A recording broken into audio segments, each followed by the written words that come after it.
And we're live! Welcome to the third official episode of Privacy Fridays, back-to-back with FightBack Cybersecurity. I'm Sam Jacoba. I'm one of the co-founders of BounceBack Philippines and founding president of NADPOP. Magandang hapon po. So tatawagin ko ng aking mga co-host dito. Ladies last tayo kasi special week to sa ating lady co-host, our only lady co-host. Unahin ko muna ang ating batikang galing sa kabilang network na lumipat na. Abet de la Cruz, magandang hapon, Abet. Magandang hapon po sa lahat. Thank you, Sam, for having me back again. Mas maganda din kontrata rito kaysa sa kabila eh. Kaya hindi na ako nagdalawang isip. Mabuti na lang. Saka salamat din ikaw ang speaker natin nung Cybersecurity 101. Kung yung pong maalala, si ate pong kasamang Abet de la Cruz ang ating main speaker. Ay, hindi pala, 102 ka pala. Si Engels pala yun. Last 102, episode. si Engels yun. Oo, last episode. Maraming salamat sa mga tumangkilik. Thank you po, thank you. Oo, dami kong natutunan doon, Abet. No? Siguro mahirap ang exam mo no? Pagka dumating na yung ating exam na napaparating. No? Okay, ikaw naman, itawagin mo naman ating godfather of cybersecurity. Yan. Sige, pakilala mo naman. The one and only. Ikaw na. Sige, talaga. One only. Ninong, galing yun, si Ninong, Don Vito, Lito Averia. Imbitable. Oo. Pagpasensyahan niyo yung connection ni Don Vito, kasi nga yung kanyang provider last week, mukhang bumigay. Hindi na namin i-mention kung sino, pero alam niyo na kung sino kayo. Don Vito. Frustrate naman, Sam. Kakakabit-kabit lang ganun kagad. Ako, black screen si Lito na naman. Ayun na, lumabas na. Batiin mo naman natin mga dito yung mga kabatch mo. Okay? Mga pioneers sa tech industry. Ayan. So, mukhang yan. Sige, yan po si Lito. Lalabas yung audio na mamaya. Yes. Hindi namin marinig. Ayun. Yun. Okay. Magandang hapon. Magandang hapon sa ating mga ka-BounceBack network. Oo, saka ka-BounceBack, ka-NADPOP, at saka ka-PH-CERT. Magandang hapon sa lahat ng mga ating viewers. Grabe. Ang ganda ng connection ni Lito last week, kasi kakakabit nga lang nung kanyang internet connection, di ba? Pero nawala agad. Pero di ba, pag-usapan natin mamaya yan, okay? Hindi mo natin pakilala yung isang co-host natin kasi ladies last tayo ngayon . Yung nagpaalam tayo, papakilala natin speaker natin for the day kasi balik data privacy Privacy Friday siya saka FightBack Cybersecurity. Naging guest natin siya ng second test episode. Okay? At the same time, siya din ang ating nag-iisa sa NADPOP na certified trainer, ito pong gentleman marami na siyang natulungan talaga at ang hirap talaga makapasa sa kanyang course. In fact, bukas may mga mag-e-exam sa mga estudyante niya. So, ipakilala natin ang the one and only Atty. Kiko Acero. Yan, Deputy DPO ng MERALCO and Head of the Data Privacy Office. Magandang hapon, Atty. Kiko. Kumusta na? Magandang hapon. We're about to embark on another journey of learning and exploration. Oo. And salamat yan. Alam mo, thank you for joining us on a Friday. So, alam ko, may nakahanda ka ng masarap na hapunan pag Friday. Alam mo, si Atty. Kiko, he knows what good food is. Kung makikita yung mga post niya, alam niya kung saan hanapin niya, di ba, Atty. Kiko? Bukod sa siyempre, siyang one of the foremost experts on data privacy and cybersecurity. Mamaya, ipapakilala niya ang kanyang sarili. So, hindi lang siya abogado. Yan. Suspense, So, talaga. Ngayon, gentlemen, kaya hinuli natin yung ating yung live post niya kasi kaarawan niya nung nakaraan.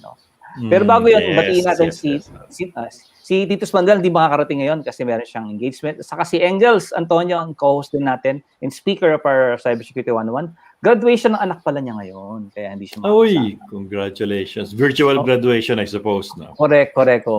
Tapos, nasa back-end natin si Kat Alinea, ang Head of Secretariat ng NADPOP. So, binabantay niya tayo para mag-behave tayo ngayong lahat. So, kaya nandun si Kat sa likod. Uy, nawala yung ating Congratulations! Teka. Nawala yung ating female co-host. Sandali lang. Guest of honor? Oo, hintayin natin. So, Atty. Kicks, kumusta na po? Okay lang. Welcome back to active duty. Thank you. Okay, habang hinihintay natin siguro yung ating ating birthday girl, pwede nating pag-usapan muna yung updates, no? Total, ito yung ating light banter muna, no? Palagi natin monitor yung nangyayari sa National Privacy Commission. Dating opisina po to ni Atty. Kiko. So, yan, ito yung kanilang Facebook page. And tingnan natin yung mga latest post, no? Doon sa may nakita ko dito, ito, DPA Ola series. Ang kakaiba dito sa post na to is that comics, di ba? Comics siya, pero totoong mga tao yung nakalagay. Yan. So, ito ang topic nila, proper filing of complaint. Ang kagandahan dito is that, yun nga, ginawa nilang comics para mas madali siguro pleasing to the eyes, no? Atty. Kiko, kilala mo ba yung gumawa nito? Yung itong content na to? Oo. Si Piad OIC Roren Marichi. Maganda yung lingwahe, no? Philippine. Siguro maganda kung in-translate din nila to sa ibang sa ibang dialects, di ba? Hindi ko lang alam. Ilocano. Ilocano, Ilonggo, di ba? Kasi talagang mas ayan na. Dumating na yung ating panauhing pandangal. Ay, si Engels pala yun. Wala pa ang ating may birthday girl, Dali, Yan. Magda-drop by si Engels. Hi, Engels. Mangungumusta ka lang ba? Kasi graduation ng anak mo yun. Sino bang anak mong gumraduate? Umumusta lang, tsaka susuportahan ko si Atty. Kiko, kaya ayan, sige. Hello.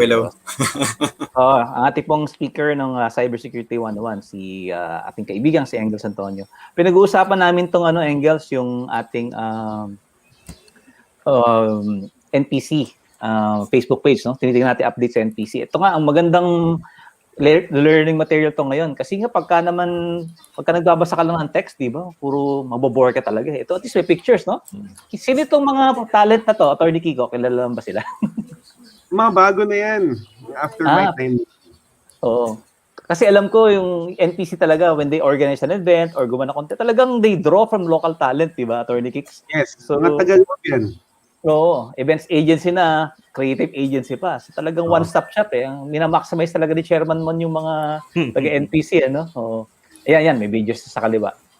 Ito pa yung isang update. Mahal daw mga taga-ahensya kaya Tama. In-house na lang. Kasi ito madalas natin nakikita, no? Si NPC talagang pinopromote niya yung PhilSys. Di ba? Yung Philippine Identification System ng Yan, sinishare niya sa kanyang page yung Philippine Identification System. And dito, pinapakita yung mga parts ng ID. So, ano yung nasa, nilalaman niya, no? So, last name, first name, middle name, date of birth, PhilSys card number, or PCN, address, saka photograph. Mamaya, malalaman natin kay Atty. Kiko kung anong kahalagahan ng mga data points na ito, At dagdag pa dito, nangongolekta din sila ng biometrics. Di ba? Wala yan sa ID. Pero hindi ko nakita yung likod Sana, ano ba yung laman dito sa likod? Yung ba yung next of kin? Or di ba? Iba. Iba, no? Iba yung laman niya Iba. Organ donor? Pwede. Baka organ donor. Or discount card number. Di ba? Yan, lagyan natin dito. Yan. So, sinishare nila palagi. It's actually good kasi nga ito yung quote-unquote mother of all databases. Oo. At ito, sakto to. Yan, no? The National Privacy Commission urges developers of instant messaging apps to limit the grant of application permissions for users. Ayan. So, wina-warningan na nila. Siguro, Atty. can tell us about the implications of this. They're sending a warning already to messaging apps, Kasi gamit na gamit talaga yun, no? We know what they are. Messenger, Viber, di ba? So, WhatsApp, WeChat, etc. Kasi kadalasan pag naglagay ng Android permissions, medyo wide yung grant ng permissions niya. Oh, yeah. Tapos two-way permissions It's not only access, may read, may write permissions din yan So, problema siya. Maganda na Atty. Kiko talaga, Yeah, go ahead, Abet. Sorry.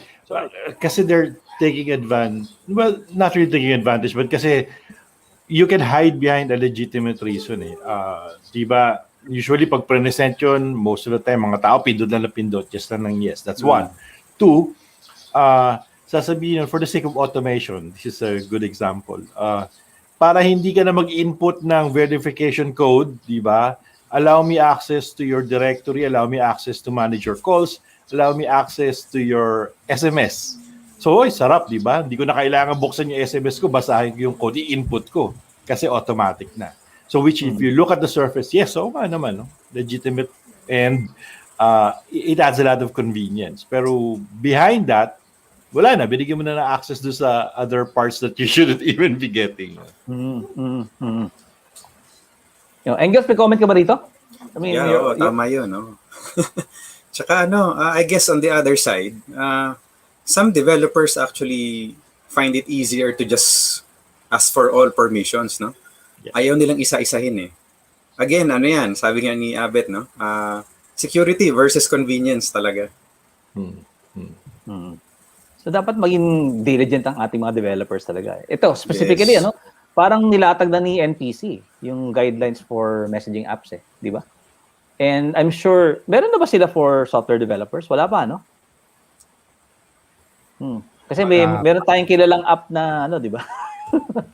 na nagkaroon ng issue recently na political related. Anyway, ito, maganda to, positive development. Balikan natin to siguro, maganda mag-deep dive dito kasi ang haba nung press release actually, baka, normally, Atty. Kiko, meron tong circular, nakatapat, yung mga press releases. Sometimes wala. Sometimes meron. Okay. So, ang mga ganito, they already refer to existing regulations. So, parang built-in na yan, paalagan na lang yan. Oo. Pag hindi nakasite yung circular, I think wala pa na nakasite na circular, pero they refer back to existing regulations. Tama. So at least ito with this one, there's a reference already, on actually guardrails na to for messaging apps Tama. I think positive. Okay. Thumbs up kay NPC dito sa initiative ito. So maganda, 2 thumbs up na yung cartoons, yung comics, no? Ito. Actually, Philsys maganda rin. So 3 thumbs up. Okay. Wala na lumalabas sa ilalim nito. Ayan, ito. Ito na, very relevant din. Actually, we discussed it in brief last week, yung stronger privacy laws sought in proposed amendments. Yan, sinabi nga natin, kailangan natin talagang i-amend na yung batas kasi nga, magte-10 years siya nung kanyang, nung nilagdaan ni Pangulo Aquino, tapos magka-5 years na nung nagkaroon ng IRR sa NPC. So, again, siguro, Atty. Kiko, gusto mong itakal to later sa talk mo, no? But again, Abet, Lito, Engels, again, for or against? Ayos yan. Ayos ba? Para kasi, yung compliance, parang sa ngayon, yung mga nagko-comply, parang checklist compliance lang siya no? So they should take compliance more seriously. Okay. And then for the others, yung mga hindi pa nakaka-comply, they should really start complying kasi marami na nga tayong examples na nangyayari. Lalo na itong pandemic. During the pandemic, LGUs and barangays are just collecting information from citizens without really defining the purpose for which the data is being collected. So for example, isang barangay sa Quezon City reportedly nangongolekta ng datos ng mga mamamayan sa kanilang barangay kasama kung tinatanong kung siya ay registered voter o hindi. Nung tinanong, sabi ng barangay, tinanong kung para saan, Gender and Development Program daw ng City Hall. Nung tinanong ang City Hall, sabi naman ng City Hall, hindi namin pinapakolekta yan. So, it's not so much also of awareness kung ano ba yung pwedeng kolektahin, paano ko kolektahin. It's, it's just really yung makakolekta lang ako ng data. Parang ganun na nangyayari. So, there must be, at the lowest level of government units, down to the barangay, they have to create awareness on data collection, the purpose of collection, and how to handle those.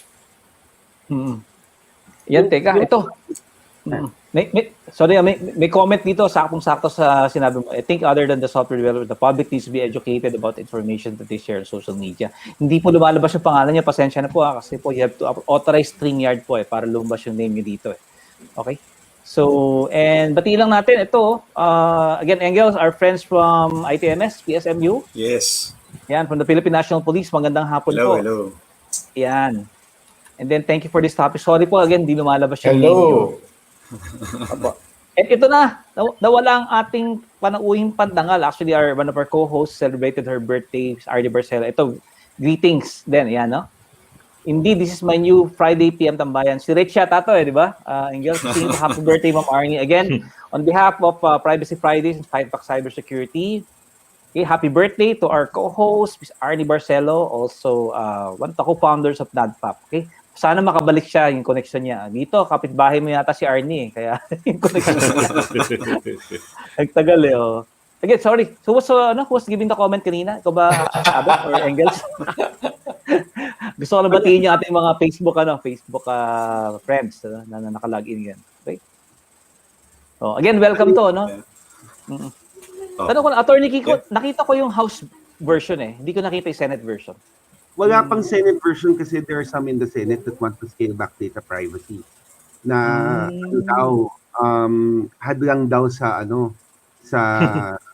contact tracing. But as yung magandang sinabi ni ni Arnel Mateo na may siyang senior na na data privacy is about getting the right data at the right time. So in fact, parang pwede nating sabihin na alam ko sino yan. Na pwede nating sabihin na yung contact tracing, the way that the improvements now, if they implement proper data privacy, then the contact tracing will be more effective. So, precisely, from the other way dapat. No.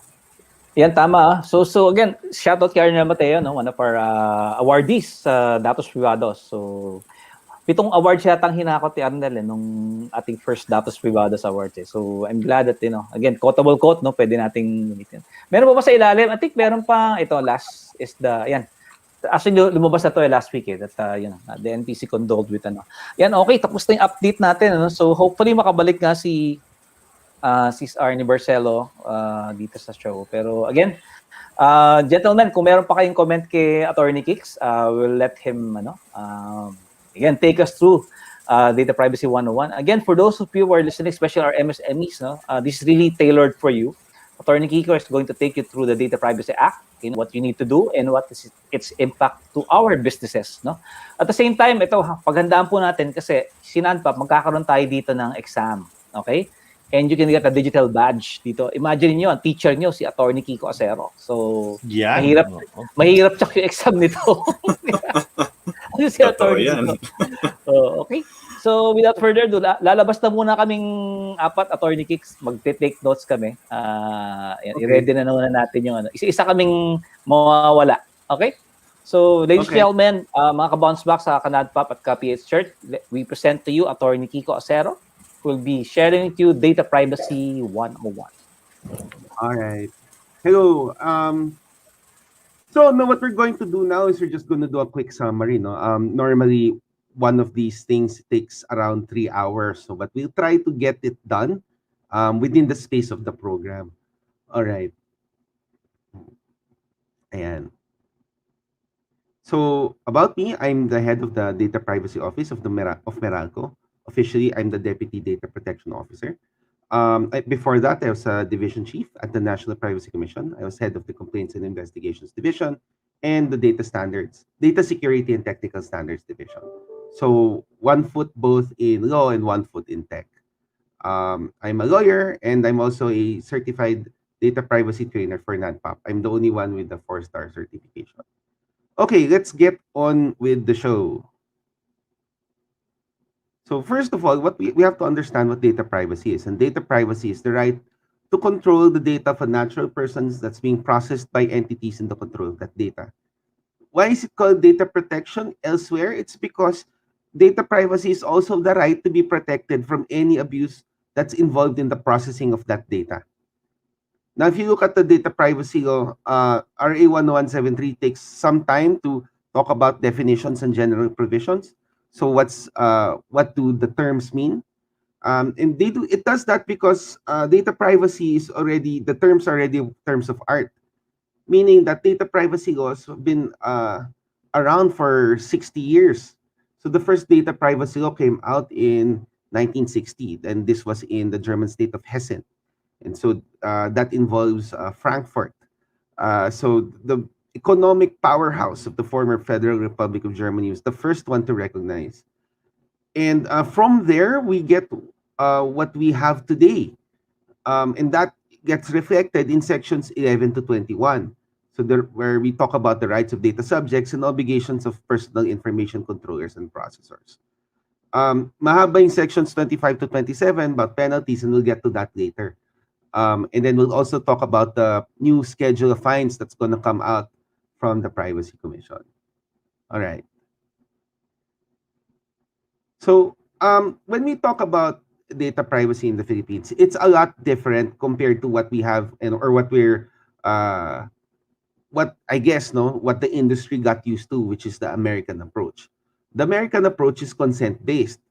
So the idea is that part of data processing is how you process that data in the sense na it's part of your contractual obligations. So if you say that you're going to process data a certain way and you give it to them, then you always require consent. So that's why it's called consent-based. Now, anytime you go beyond the consent, then there's a badge of fraud. So in the States, you get all that personal information, violations of that processing are fraudulent transactions, and ang mahawak niyan is the Federal Trade Commission. Now, you can also have a different approach, which is an accountability-based approach, where as long as you have that data, then there's already a set of rights and obligations. People don't have to consent, and you don't have to be bound by a contract before the law imposes obligations on you already. And that's what we have in the Philippines. So, ang extension yan, we don't need consent all the time. And ang further extension yan is the idea, the concept of what personal information is broader in the Philippines than in the States. In the States, you have personally identifiable information. So, yung mga yung mga identification cards, identification numbers, ganon. And then, so, as long as it links back to government, then PII yun. But in the Philippines, we take that concept a bit further, and we will discuss that later. No? Pero the idea is sometimes you might have to change the way you think, especially if you got used to the old ways of doing things. Now, data privacy applies to everyone. So government institutions, large corporations and conglomerates, all the way down to professionals acting as a small business or small and medium enterprises. Ultimo, sari-sari store na may listahan kung sino yung may utang sa kanya, kasama yan sa data privacy. Lalo na yung, if you're a business with a client database of around 1,000 to 2,000 people, you're definitely inside the Data Privacy Act. And it's not so hard to imagine a client database that big, no? Or in for the Philippines, that small. So ayan. And then when you look at the exceptions, these exceptions are very strictly construed, which means na if nakasulat na exception dyan sa batas, hindi automatic and hindi lahat ng ginagawa mo kasama na sa exception. So there are several exemptions, so let's talk about them one by one. No? The first one is when it's processed for personal purposes, to manage household, for friends or family. Now, normally, if you have a phone, like so, and normally that phone is, you have one for work and you have one for business. One for your family. So if you have your family phone and may humalong business information dyan, then that is no longer inside your personal information for personal purposes. Dapat exclusively to manage your household, your friends, or family before it is inside the scope of the Data Privacy Act. Why is that important? So for example, if you have a CCTV, the CCTV cannot capture part of public property. It should only capture your own personal property. If you have, if you lose your phone, if you're like me, medyo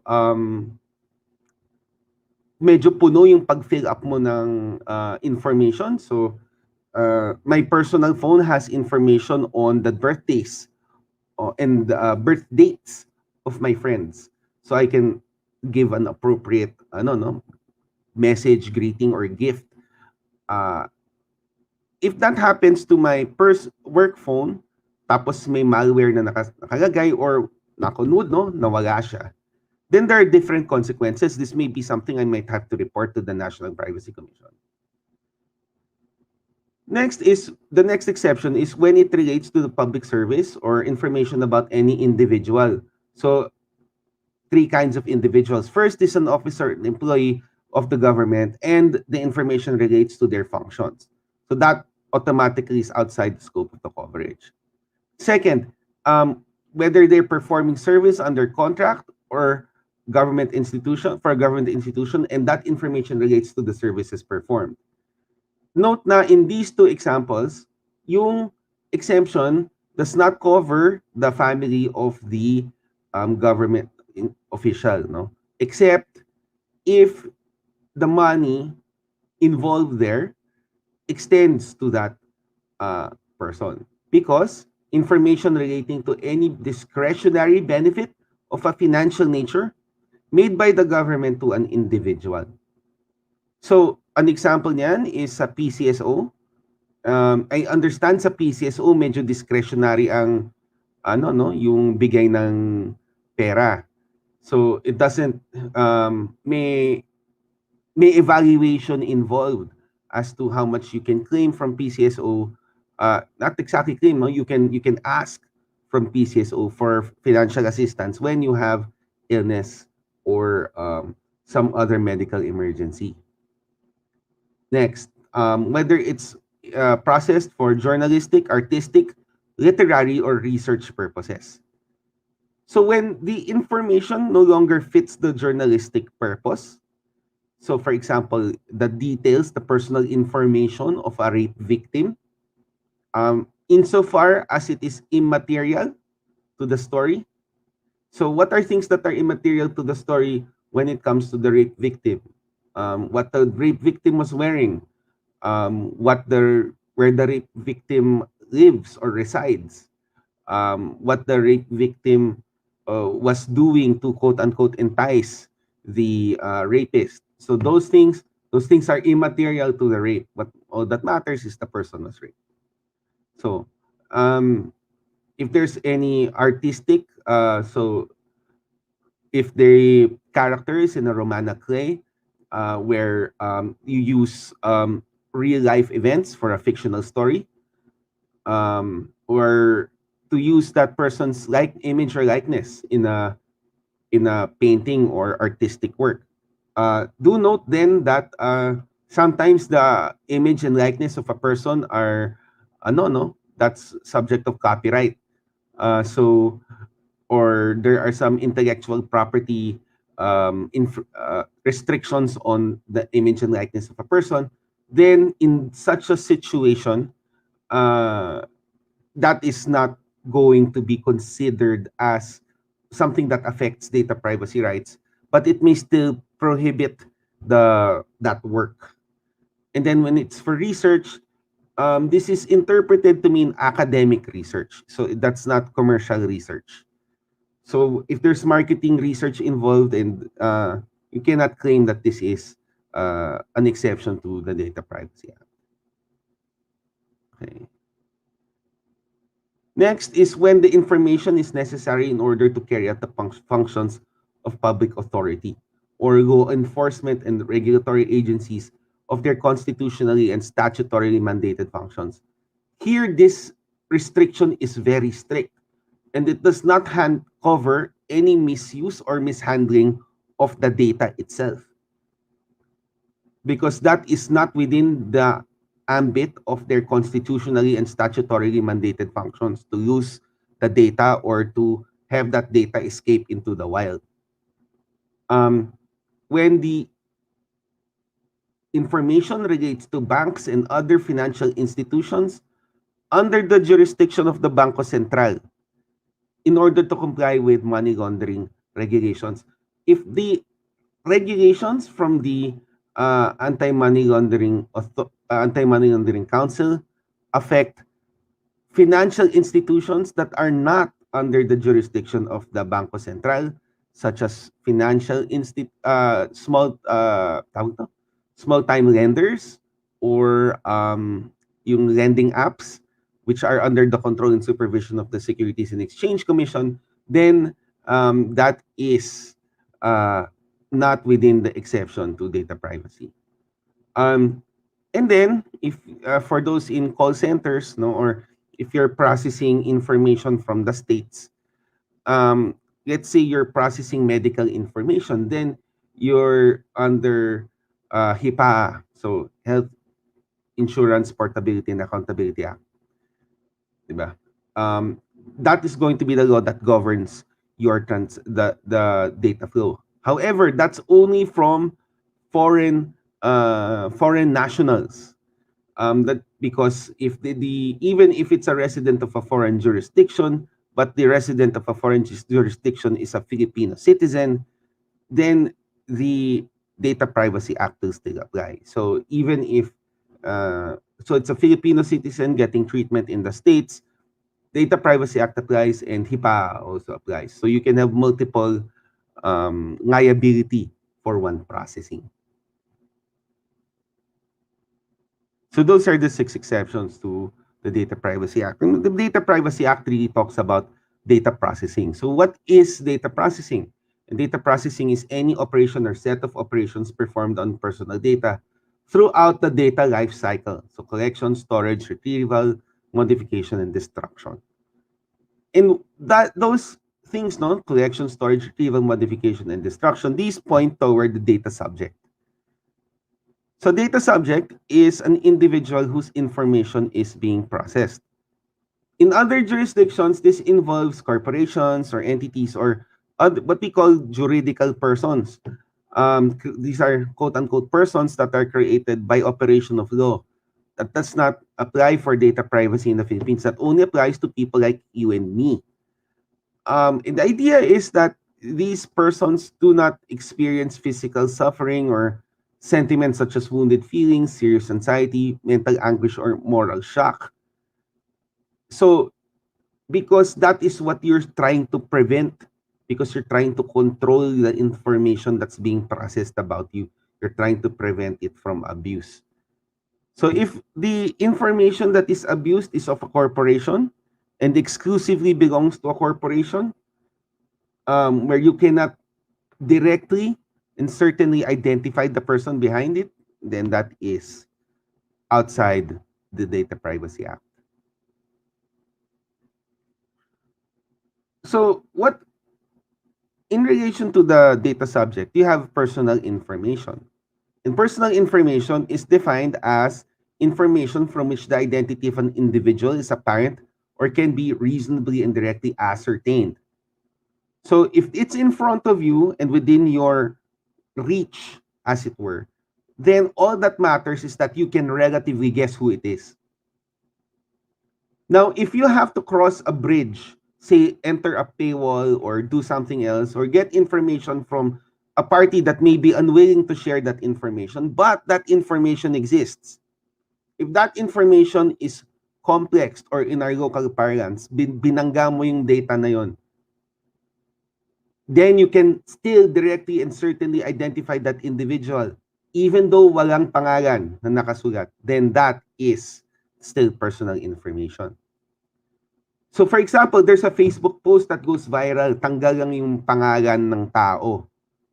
But you can still search that thread online and you can still figure out na, itong post na to ginawa ni Kiko. Kasi yan, words ni Kiko yan eh. Ito, may screen cap ako. Then that is still personal information.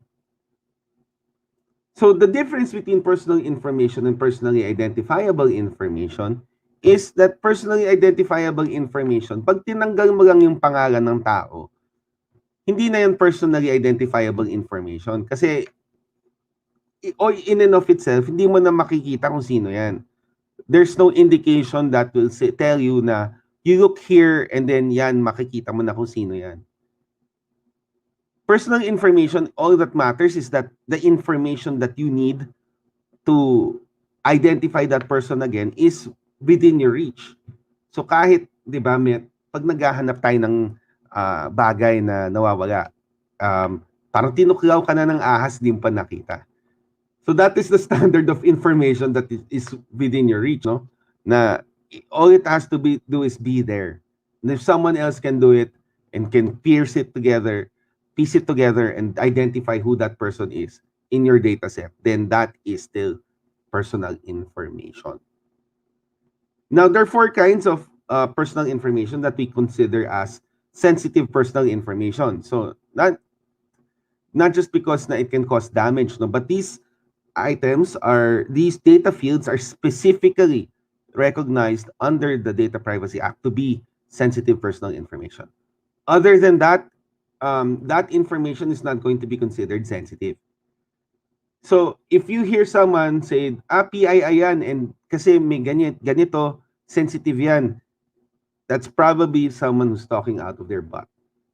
So sensitive personal information is only restricted to the following 4 categories. First is information that can be used to discriminate against you: your race, ethnic origin, marital status, age, color, religious, philosophical, or political affiliation. Second is information that can be used to humiliate you: your health, education, genetic or sexual life, or any proceeding for any offense, the disposal of those proceedings, and the sentence of any court in those proceedings. So there were certain persons who died recently, and there was much speculation about their health, education, genetic, and sexual life. When that was being discussed, that was sensitive personal information of the recently deceased. So the third information is the information that can be used to identify you. So in other parlance, PII, but that which involves government identification numbers. Now, when it's a government identification number, that has to be something that specifically belongs to you and only you until the end of time. So for example, you go to Land Bank and you have a transaction, the guard hands you a number, and that's your number in line. That is not sensitive personal information because that number can be recycled. However, if you are in a public school or a public office, say you're in a national government agency and you get an ID number, an employee ID number, and because that employee ID number belongs to you and only you, then that is sensitive personal information. Also included here are your previous or current health records, any licenses or their denials, suspensions, or revocations, and any of your tax returns. So specifically, how much you've earned and how much you paid in taxes, where you got your revenue, insofar as it relates to the amount that you submitted in your tax return.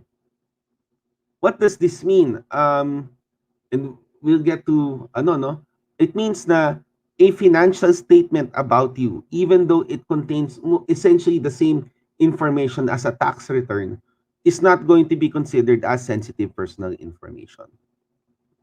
Next is that which is specifically established by an act of Congress or an executive order to be kept classified. Now, when it comes to privileged information, opinions vary, but for me, privileged information is part of this classification. And so privileged information is what you tell your priest, your lawyer, or your doctor, or your spouse when it comes to marital privilege.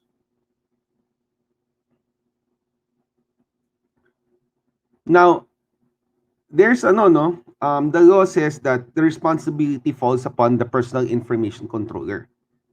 And there is always some confusion as to who the personal information controller is. Sometimes, if the confusion is big enough, that can really screw up your approach to data privacy. So it's important to understand the fundamentals of it. So who is the personal information controller? And what's inside the law is pretty cryptic, because what the law requires is what to do. personal information controller decides what to do with the data. So what do you mean what to do with the data? It means that the personal information controller is the person, whether natural or juridical person. So it can be a corporation that decides what kind of processing is to be done with the data that's being collected. So how much is going to be collected, what fields are going to be collected, what are you going to do with that data once you've collected it, where are you going to store it, how are you going to retrieve it, how are you going to use it, and how you're going to delete it. The entity that decides that is the personal information controller. Now, pwede ba yung kahera or that employee of the corporation, can that person be considered as the controller? No. Because in such cases, you are acting as a person, as an employee who performs work for that personal information controller. In fact nga, di ba, if you create intellectual property while in the employ of your employer, that doesn't really belong to you, no? The intellectual property belongs to your employer. So by the same manner, if you are, you are processing something, but you're doing it as an employee, then that is a definite indication that you are a personal information controller. If that's the case, bakit may nakasulat pang individual? That recognizes that even if you're a small business and you're doing this for monetary purposes, just even to process payroll or to collect debts made to you at your store, then that constitutes you as a personal information controller with all the responsibilities of such a controller. Now, sometimes you want to outsource processing, and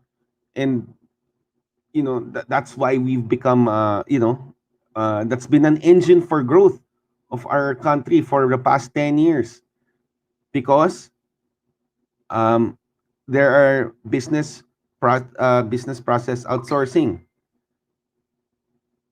So there are two ways by which you can distinguish a controller from a processor. First is the purposes test. So if the entity can dictate the purpose for which the data is going to be processed, then that is a personal information controller. The other test is the means and controls test.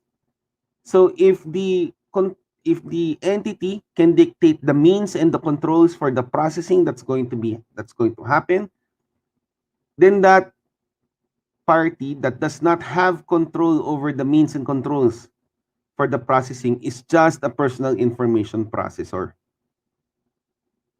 What is the importance? Why are we studying this? Because the personal information controller is always liable for whatever happens to the data.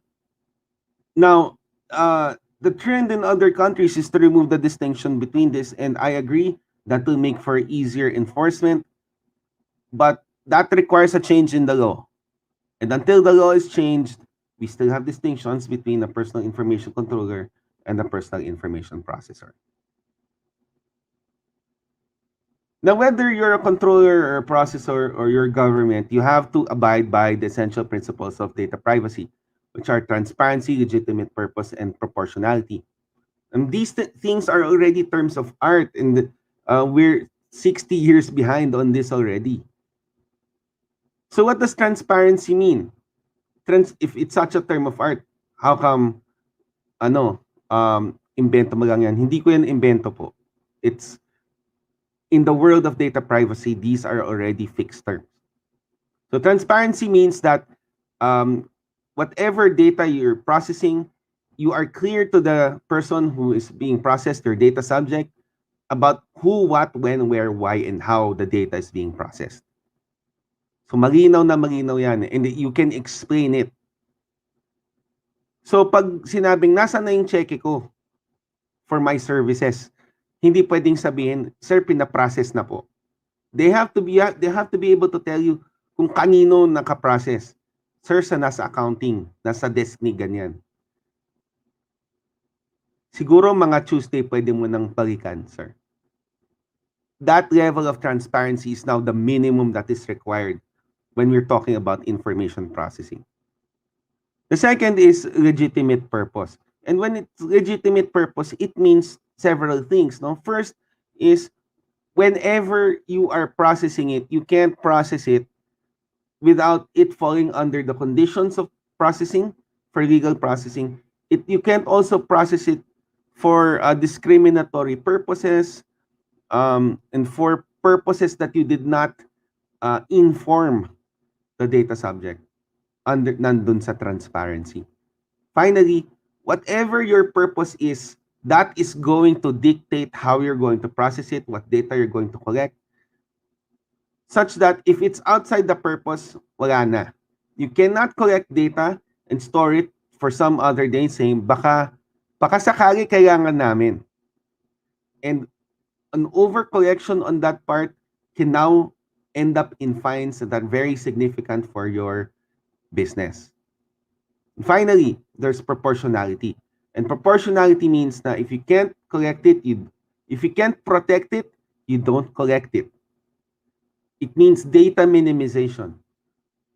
You collect only that amount of data that is absolutely necessary for you to finish the purpose of your processing.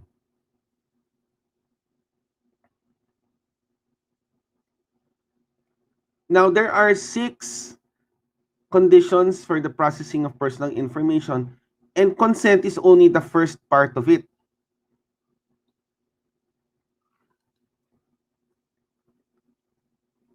So, consent is very specific then inside data privacy. In consent, the data subject has to make an informed decision. And that informed decision cannot be the basis of the processing for the contract for which you are being hired.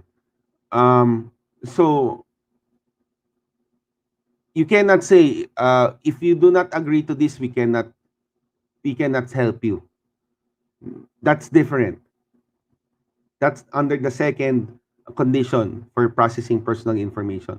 So when you talk about the processing of personal information by consent, it's for something else. It's not for the reason for which they hired you or your services are being contracted. So it also has to create conditions for time, place, and extent of the consent and the duration of the consent, and inform the data subject of their data subject rights, which we'll briefly talk about later.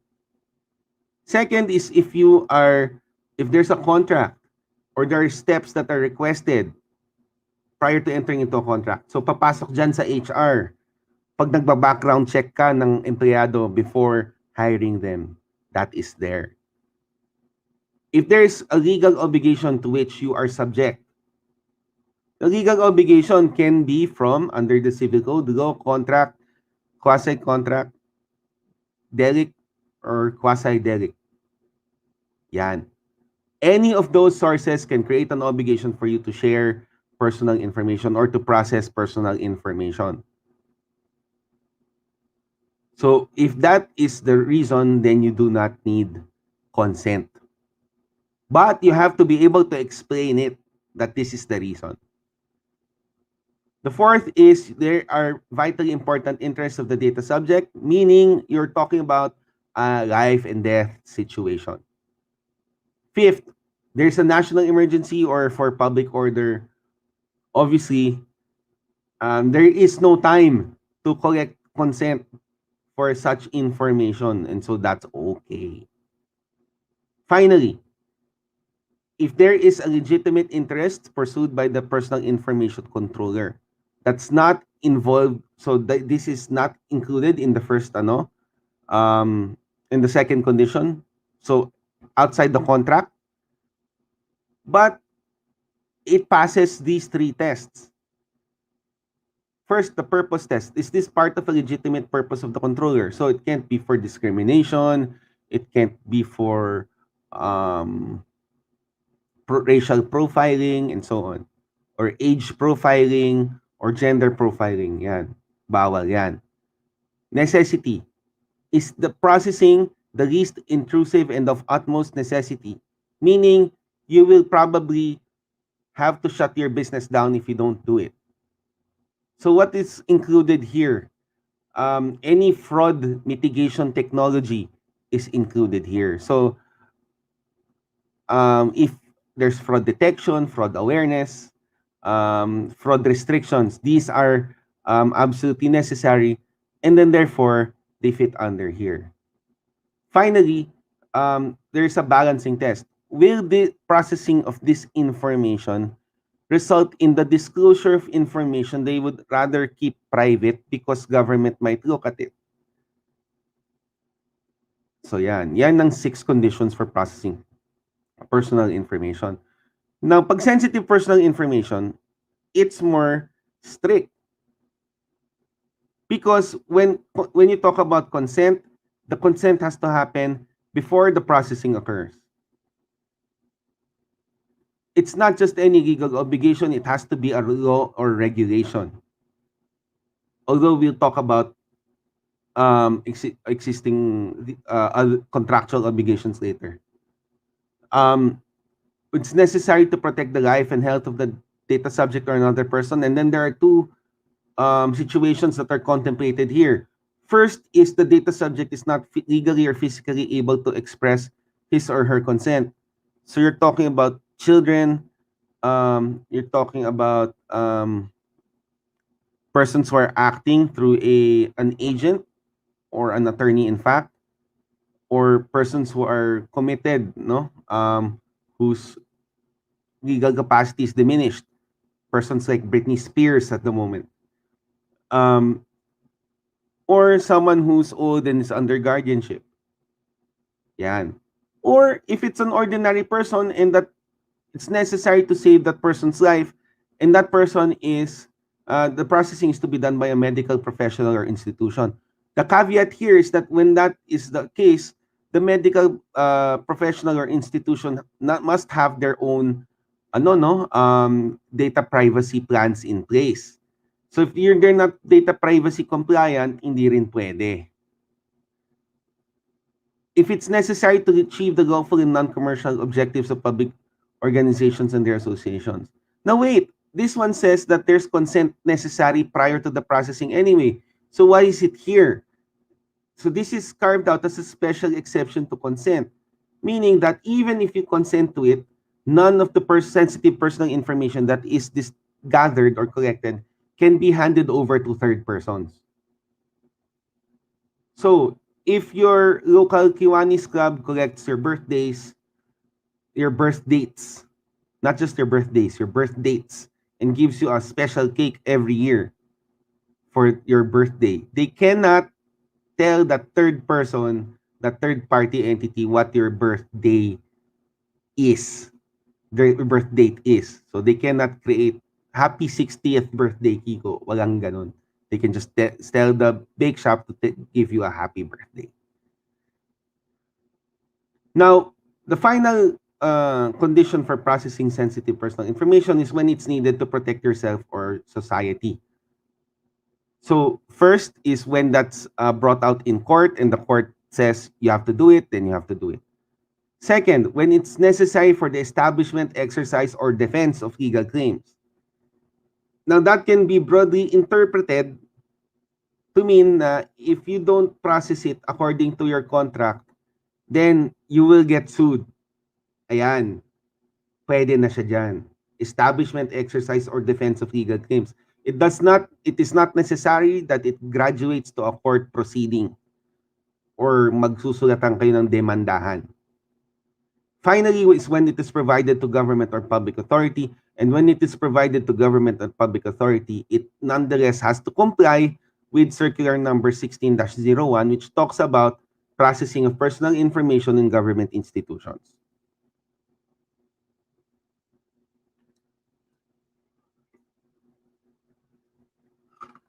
In any case,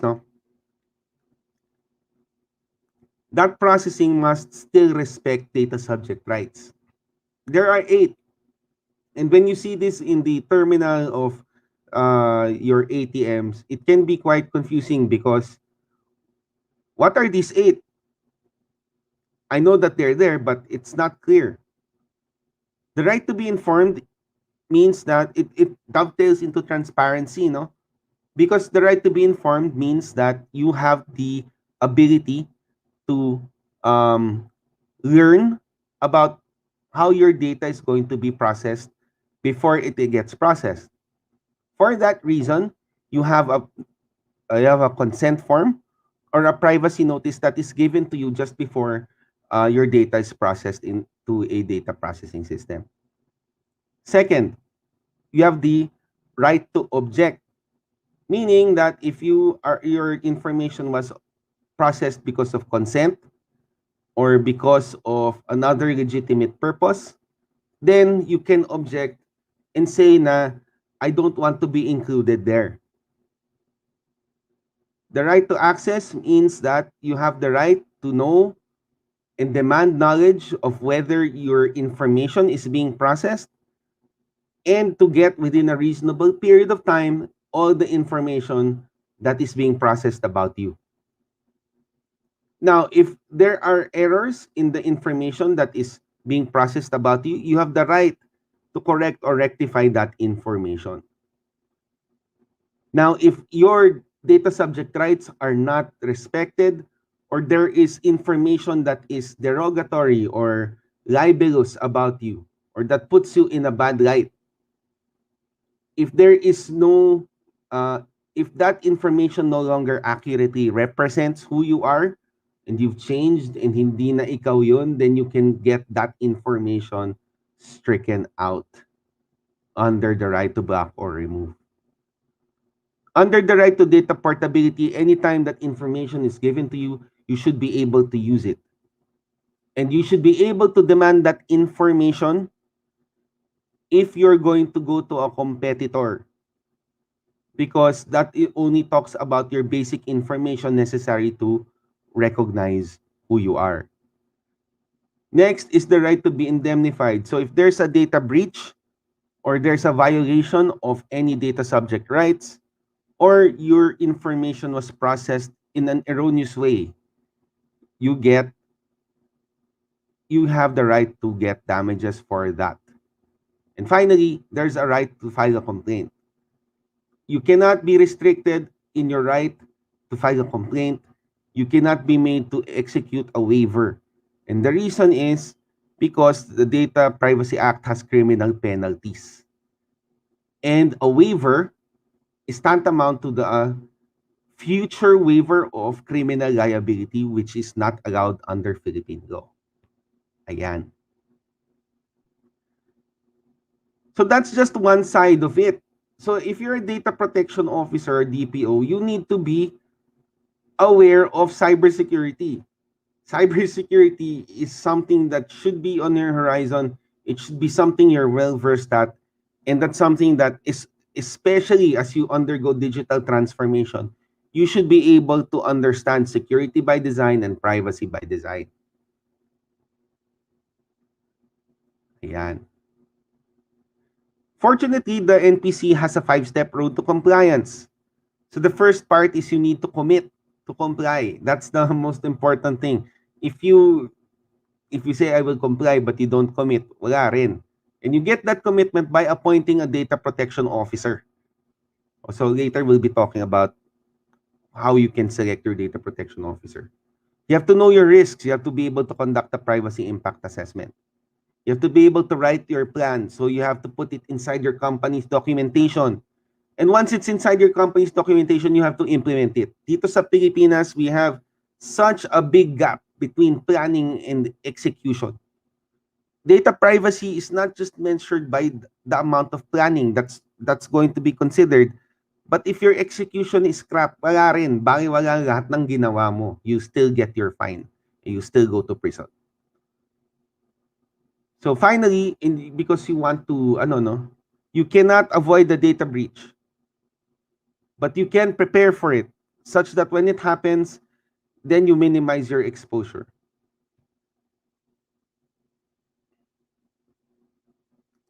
There are several levels of compliance that are recognized in the Philippines.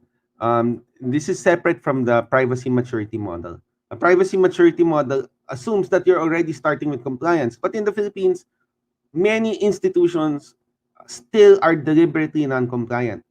Either they have their heads in the sand or they think it's not going to happen to them. So in that case, the Privacy Commission really throws the book at you. So in some institutions where there was deliberate non-compliance, the Privacy Commission targeted their sites on them, the business dropped by 50 to 60%. Next, there's paper compliance. So sige, you all have all the papers ready, pero hindi mo nagagawa. Paper lang, mukhang compliant ka lang. I don't know what kind of inspection you're going to pass, but National Privacy Commission's inspections go beyond paper compliance and look at how you actually are running your business. So they look at operational compliance, where the protection that you give to your data is self-evident. Ayan. So it requires medyo Kaizen approach, continuous improvement, and so on.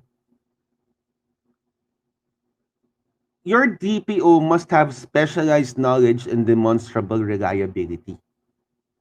You cannot appoint someone who is in junior management. This is a senior management role. There has to be an intimate understanding of the processes that happen inside the organization. Pag pinap-quiz mo yung DPO, pwede mong sabihin, it's been 5 days since I passed an invoice to X person. Na kanino na siya after 5 days? The DPO should be able to answer that. Finally, the DPO must have independence in the performance of functions. Because the loyalty of the DPO isn't to the company. It's to the protection of data.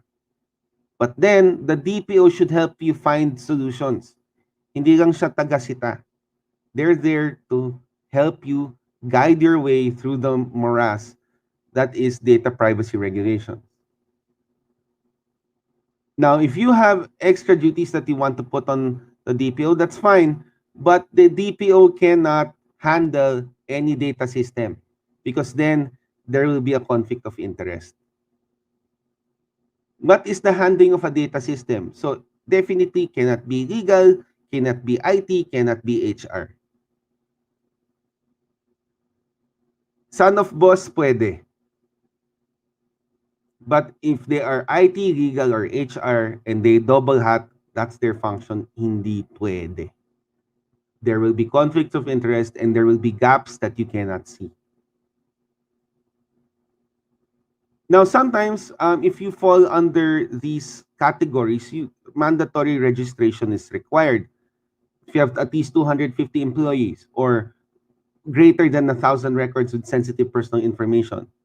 If you use automated decision-making, especially if you use AI, or your entities in one of these identified sectors, government, banking, telco, BPOs, education, hospitals and clinics, genetics, pharma, insurance and brokers, pre-need, direct marketing or loyalty programs.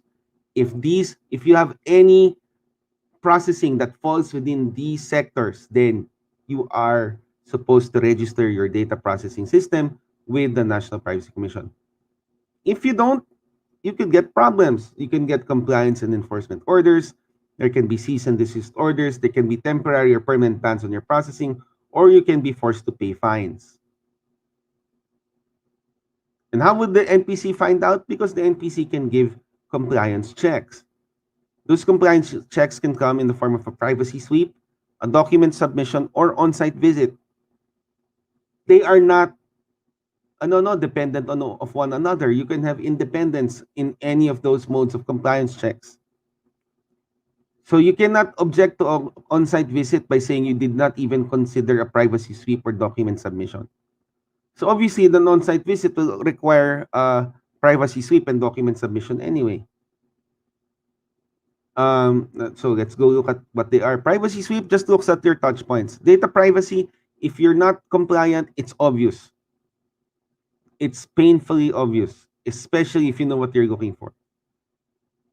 Now, document submission looks at your internal legislative system. What are the rules within your company?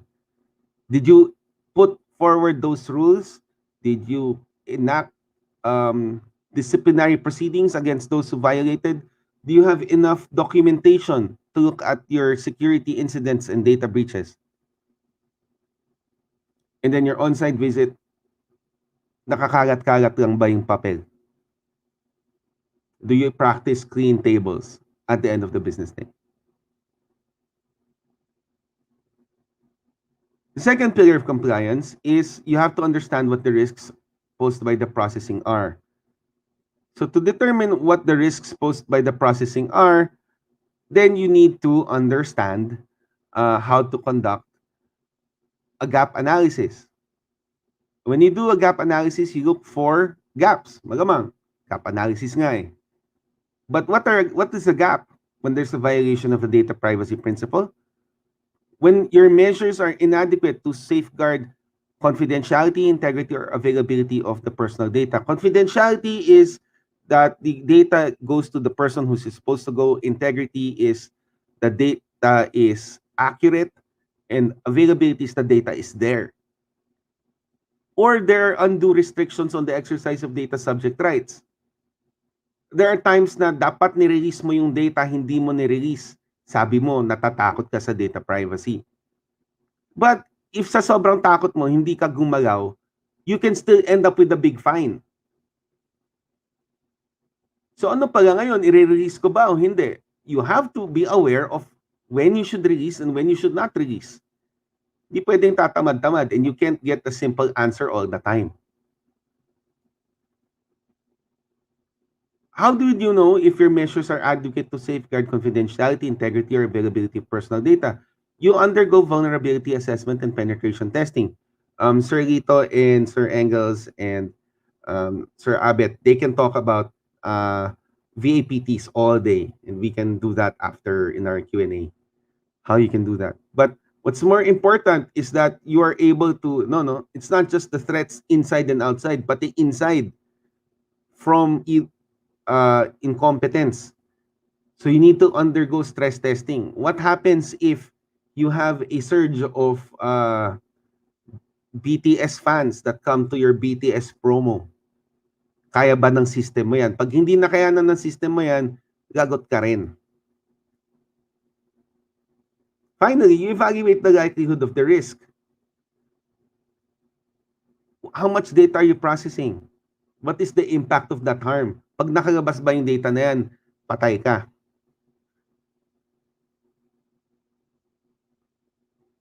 So you're supposed to put in either organizational, physical, and technical measures. Organizational measures are those that address problems that arise from the nature of the users, the politics, the capabilities of the users to access and handle and process the data. Are there limitations because medyo tech challenged sila? Physical, nasan nakalagay yung data? Is it vulnerable to fire, earthquake, meron bang business continuity? Technical measures, these arise from threats that are from the nature of the data that's being stored. So if it's digital, what is a technical threat? Hacking through open ports, no? If it is a physical asset, technical threat may be it's stored on fax paper, because fax paper tends to have the characters disappear. There's international standards already for doing this. You can get ISO 29134. Murang-mura lang po yan. You can buy that from the DTI. But the idea is you're able to look at your data and see what dangers are there, and then take steps to address those dangers. So first, you look at who your data subjects are, then you look at your systems, then you do your gap analysis. Then you get your controls and then you deploy. Once you deploy, that's not the end of it. You sometimes papalpak yan. Kung pumalpak yan, balik ka. Step 1, ulit. When you talk about looking at your data flow, dapat napaka-comprehensive niyan. Hindi yung nakastore lang yan sa cabinet. You need to go deeper. When you look at your appropriate controls, you also have to make sure na hindi OA yung reaction mo. Yung tama lang that is able to provide the most coverage for the data that you process.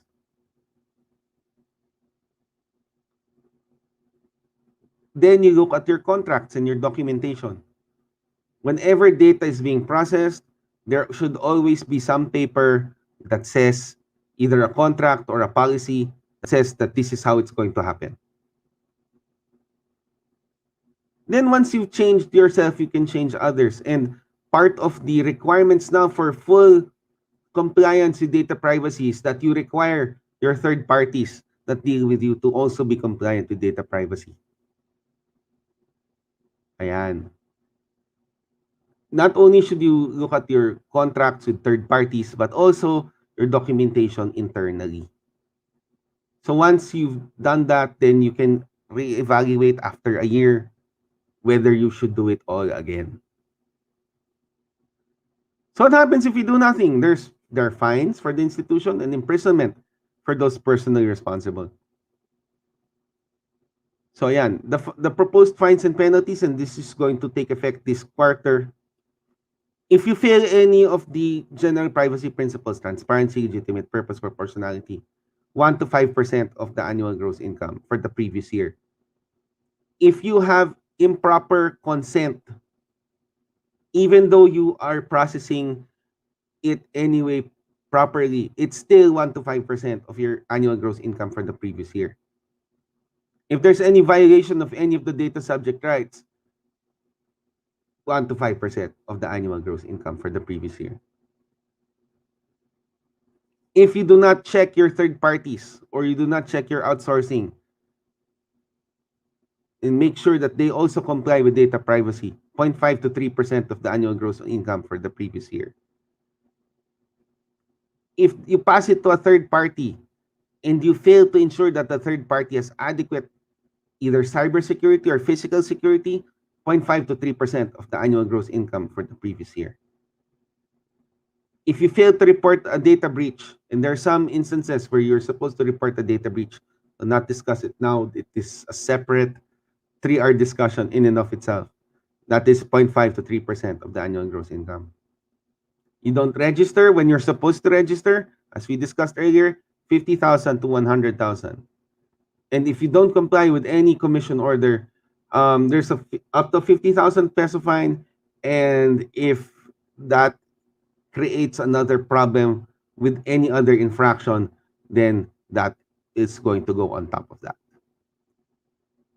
Now, these are above and beyond any criminal penalties and any fines that are imposed here. So after the Privacy Commission investigates, it can then recommend to the DOJ for prosecution. And once the DOJ finds that there's a probable cause for prosecution, then you can get indicted in court.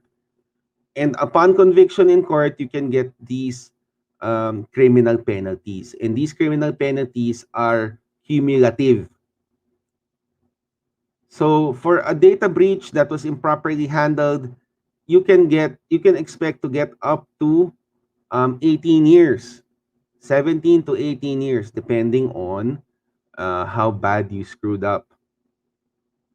6 plus 5, 17 years. And you have a personal fine of 7 million pesos. This does not go onto the controller. This goes upon the person responsible. For the persons responsible, lately the Privacy Commission has determined that it's the board members and the president and CEO.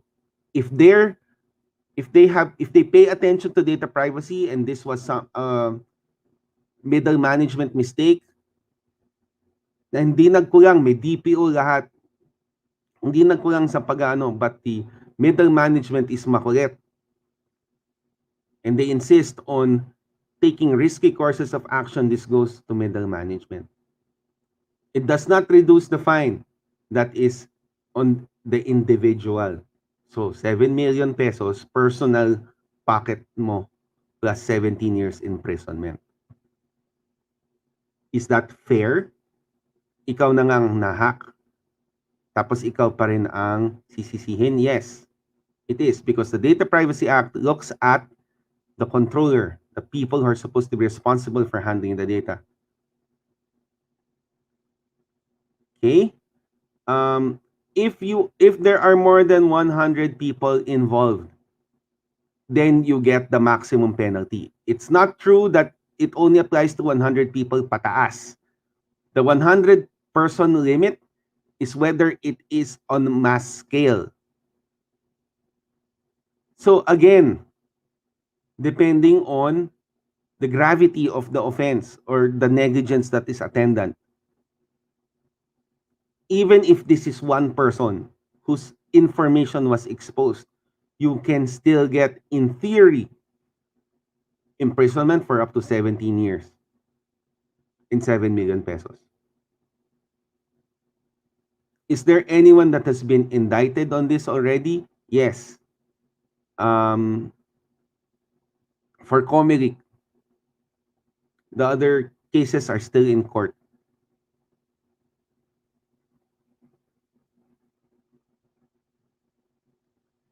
What you're looking at really is then, if you've decided to start, then you look at your privacy maturity model.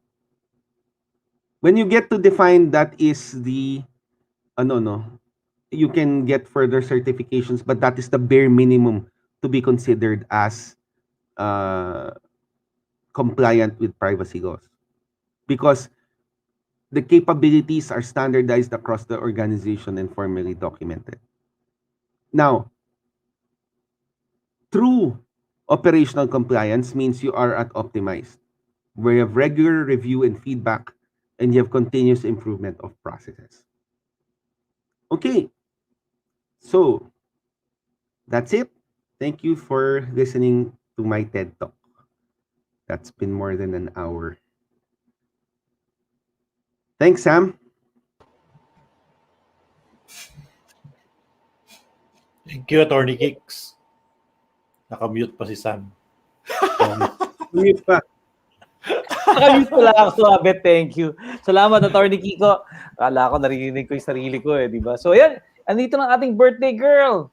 Okay, Sis Arnie Barcelo, Professor Barcelo from Euston, of course, co-founder of NADPOP. Magandang hapon. Nawala. Teka, yung kababayan. Natanggap niyo na ba yung pa-blowout niya? Nagpa-delivery yung kapitbahay mo, yan na. So, kapitbahay kayo Tito Aberia, di ba? So, grabe, no? Ako habang naririnig ko yan, talagang hindi lang ako nare-review yung DPA 101, Talagang maraming bumubulaga sa iyo na bagong information pagka naririnig mo, di ba? Okay, unahin natin. Siyempre, ladies first naman tayo ngayon. Kanina, nag-ladies last tayo, tuloy, nawala sa connection. Ay, Ganon. Yeah, laptop, no? Ano yung mga, thank you, Kiko. Great kayo? presentation. May tanong ako. Ikaw muna si Arnie. Sige, unahin mo na. Sige, HC for duty. Okay, HC for duty. Go dito. Okay, yeah, so, ano ba? Okay ba ang aking audio? Yes. Yeah, okay. Beauty na muna, beauty. Unang-una, yes, ako muna, pabati muna ako. Magandang gabi, good evening, good afternoon, good morning sa ating mga tagapakinig. Yes, maraming salamat po. So, ako this time, natutuwa ako kay Atty. Kiko, no?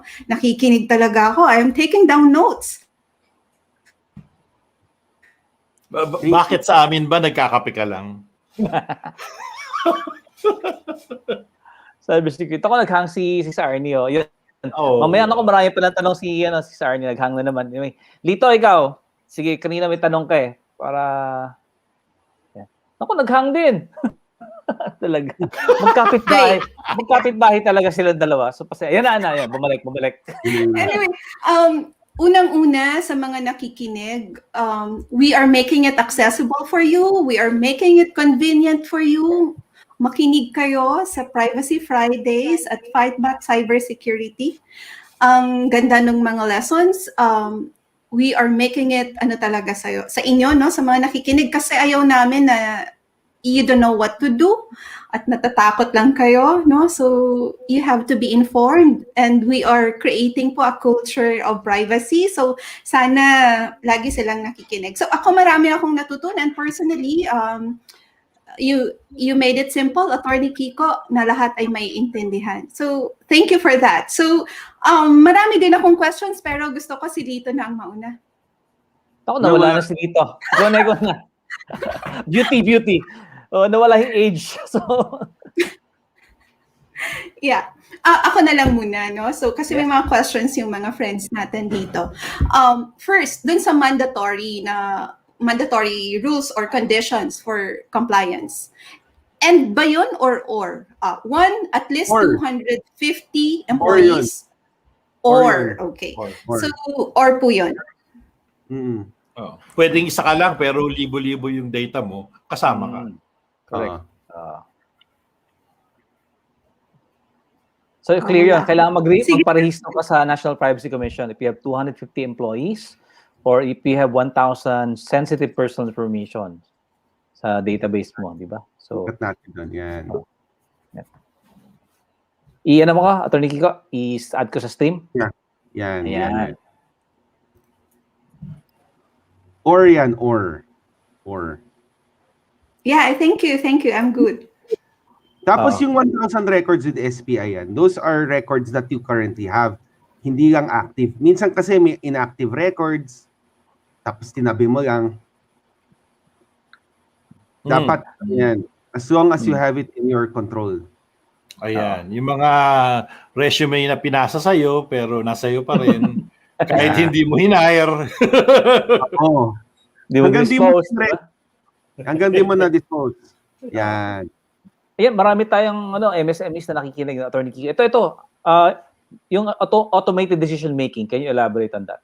Okay, so ano yan, no? That I know the commission, technically kasi automated decision making is that's different from automated processing. Automated processing is dinaan mo sa computer. Automated decision making is AI, or you use an algorithm to determine if benefits or some whatever additional processing is necessary for a particular individual. So for example, yung SM Prestige. Pag alam ko ang Prestige, if you spend like 300,000 a year in SM, but there may be instances where SM might use Prestige. I'm not saying that they do, no, but if they figure out your buying patterns and then run it through an analyzer, may algorithm that determines na high value ka, hindi ka lang bumibili ng ibang mga gamit sa SM, di yan, automated decision making yan. So anything that has to do with yung computerization or automation or di ba? But there has to be some form of decision that is made by the algorithm. Algorithm, okay. Yun pala yan, Itong pang-apat, Attorney Kiko, maraming hindi nakakaalam ito Na yan, entity is in one of the identified sectors. So maraming, may nilabas sa circular, di ba? Ang NPC about this. Yan. Ito, So, pagka na-government ka, banking and enterprise or non-financial or no? Yeah, non-financial institutions. Non-bank financial institutions, yan. That's okay. Telco and ISPs, no? Pati pala ISP. And BPOs, of course. Education, lahat ba to? Pati yung, yes. Short-term courses? Yes. Ultimo, daycare center. Pasok yan. Kasama doon, basta meron kang, education business, no? Yan, ito pa, lalo na hospitals and clinics. So, pati mga dialysis centers kasama. Kasama. Kasama yan, di ba? Lalo na. Uso yan ngayon. Oo, ito. Hospitals. Kahit yung mga doktor na mag-isa lang nila. So, single, Yes. Kasama yan. Kasama yun. So, Attorney Kicks, though, whether manual or automated, yung first two items kanina from the previous slide, And kung any industry ka, automatic na kagad, di ba? Yung 250 and greater Yes, than 1,000 automatic. records. Doesn't Kahit matter ano ka. kahit nasa ka. Kahit ano ka, kahit Sari-sari auto store. repair shop ka. Oo, auto repair shop. Attorney Kiko, ito, marami tayong MSMEs dito. Halimbawa, meron ako nagsarang business, no? Halimbawa lang, dinala ko yung database doon sa bagong business ko. More than 1,000 siya. So, counted yun, di ba? Pasok yun, Yes. ano? Pasok yun. Also, I'm not sure you should be able to bring your old business with you. Isa pa. Oo. Ano yan? Si Sam yan eh. Pag nag-resign Hindi yan, ako, dala-dala niya yung kahon niya ng calling card. Para maglipat niya. Wala na. Di ba? Siguro Automatic, tuloy meron mga ka na calling agad cards ko. calls. Hindi na relevant yung calling cards ngayon, Abet. Ito rin, marami tayong mga BounceBack network members, no? Yung kanilang database, nakukuha nila sa Facebook Live, for example. Halimbawa, meron silang promo, kinukolekta nila doon. I-post siya dito, name, address nyo, etc. For example. Ayan, nagbalik na si dito pala yun. Yun, kailangan nila mag-register, di ba, Attorney Kiko? Online selling, meron sila 1,000 record na SPI. Kailangan mo mag-register. Kahit ano ka, yan direct marketing. Yun, dito to, no? Oo. Kailangan mo mag-register. Attorney Kicks, may magandang question, no? Yung sabi nila, halimbawa, nakuha ko yung information na to, hindi ko naman yung tinanong sa kanya, nakita ko na yan from other sources or it's posted in public. Would that be still covered? Yes. Kahit nasa sahig yan. As long as nasa iyo, ano? As long as nasa iyo, dapat pasok siya sa 6, Dapat, dapat ma-identify mo. Let's say calling card. So dapat ma-identify mo alin dyan sa 6 ang nagamit mo para makuha yung information na yan. Kasi pag hindi mo yan ma-identify, pasok na yung right of data subject rights. Pwede ka na mag-block or remove. Kaya ako natanong, Attorney Kiko, kasi may mga nakakausap rin tayo na uninformed ng mga lawyers. Nilaliken nila doon sa non-disclosure agreement or NDA na if it's publicly accessible, okay yan. Kasi nasa public na siya eh. Hindi. That's not how it works. Kaya nga eh. Ang problem sa amin, no, ang tingin ng ibang lawyers, bago lang yan, 2012 pa lang yung batas, di ba? Di wala yan, bagong-bago pa lang yan, therefore Wild West. These lawyers should know better. May pinanggalingan yung batas na yan. Hindi yan invento, hindi yan ngayon lang. Yun, one of the comments, like what you said, dahil wala pa namang paparusahan tsaka may mas malalaki pang company kesa sa akin eh. Bahala na lang sila. Sigurado ako, hindi naman ako unahin yan or hindi naman ako inspecting kagad ng NPC. Actually, ang threat niyan is, lalo na kasi nga magagaking companies, no? Like, some big companies now make it a requirement that you are compliant before they do business with you. So, oras na hindi ka mag-compliant because ito, merong failure to implement, failure to ensure third parties, di yan, automatic. They'll cut their business with you. So, for example, ano yan, yung grinder. So, yung grinder, they were found to by the isang report, wala pang case na napafile. Marami, pupunta ka ron, di ba? Hindi, ibang site, ibang app ginagamit ko, iba. Hindi, pero ang grinder bumagsak dahil dito. Because they were selling the data. Tama. Without Naku, ang laki niyan. Attorney Kiko, may questions dito, dalawa. So, unahin muna natin ito kay Romeo Makasay. Kinumusta kanya kanina. Okay? Ito maganda yung kwento ni Romeo. Okay? Kung seller po sa online store, may database siya ng mga customer, PIC po ba yung seller? Kailangan niya mag-register. Yan ang question niya. Okay. So, thank you, Romeo. Salamat sa question mo. Okay. Oo. Actually, yan. Good question. And good answer. The answer is, kasi nakasulat eh. You're an online store, you have... balikan natin yung kanina, Attorney Kiko. Side na yan. You have how many customers? Sabihin natin 1,000 plus. So, 1,000 plus. What kind of information are you getting? ayan. Bukod sa Did you basic get- information. Oo, Bukod sa tama. basic, kung kinuha mo yung birth date information niya para maka-apply ka ng senior citizen discount, therefore, may SPI yan. And Pasok therefore, register ka. Pasok ka. Yung nakikita pa natin, Atty. Kiko, humihingi pa sila ng Also, government ID. Ano Government pa? ID hinihingi. Yun. Yun, government ID hinihingi. May KYC requirement. Yun. But, ang you look at the sectors that kailangan. Meron kang loyalty program, eventually magkaka-loyalty program ka, di kailangan na. I would also say that online stores are a form of direct marketing. Kung may kung may algorithm ka inside your online store to provide more responsive product selections, ayan, pasok ka. Oo. Yun, so tama. So, again, Romeo, thank you sa question mo. No? Yung seller po sa online store. Okay? So, yung na may database ng customer. Tama, pasok siya dyan. Oo.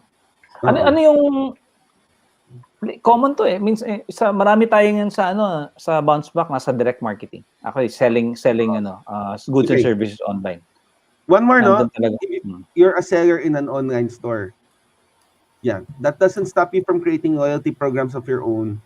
And it also really depends on whether you fit in the no? But again, mandatory registration to. You can still go for voluntary registration. And voluntary registration is beneficial because it's assigned to third parties that you are compliant with data privacy. Correct.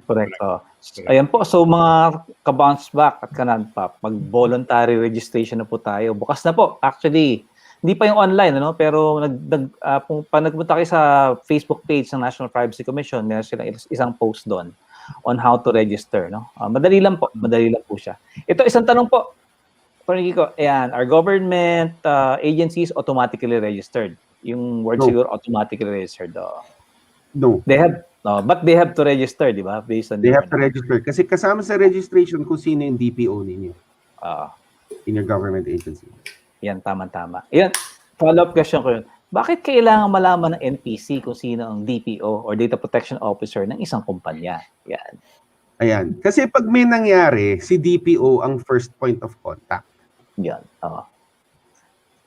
And vice versa, si DPO magre-report kay NPC, di ba? Yes. So, ayan. Ayan.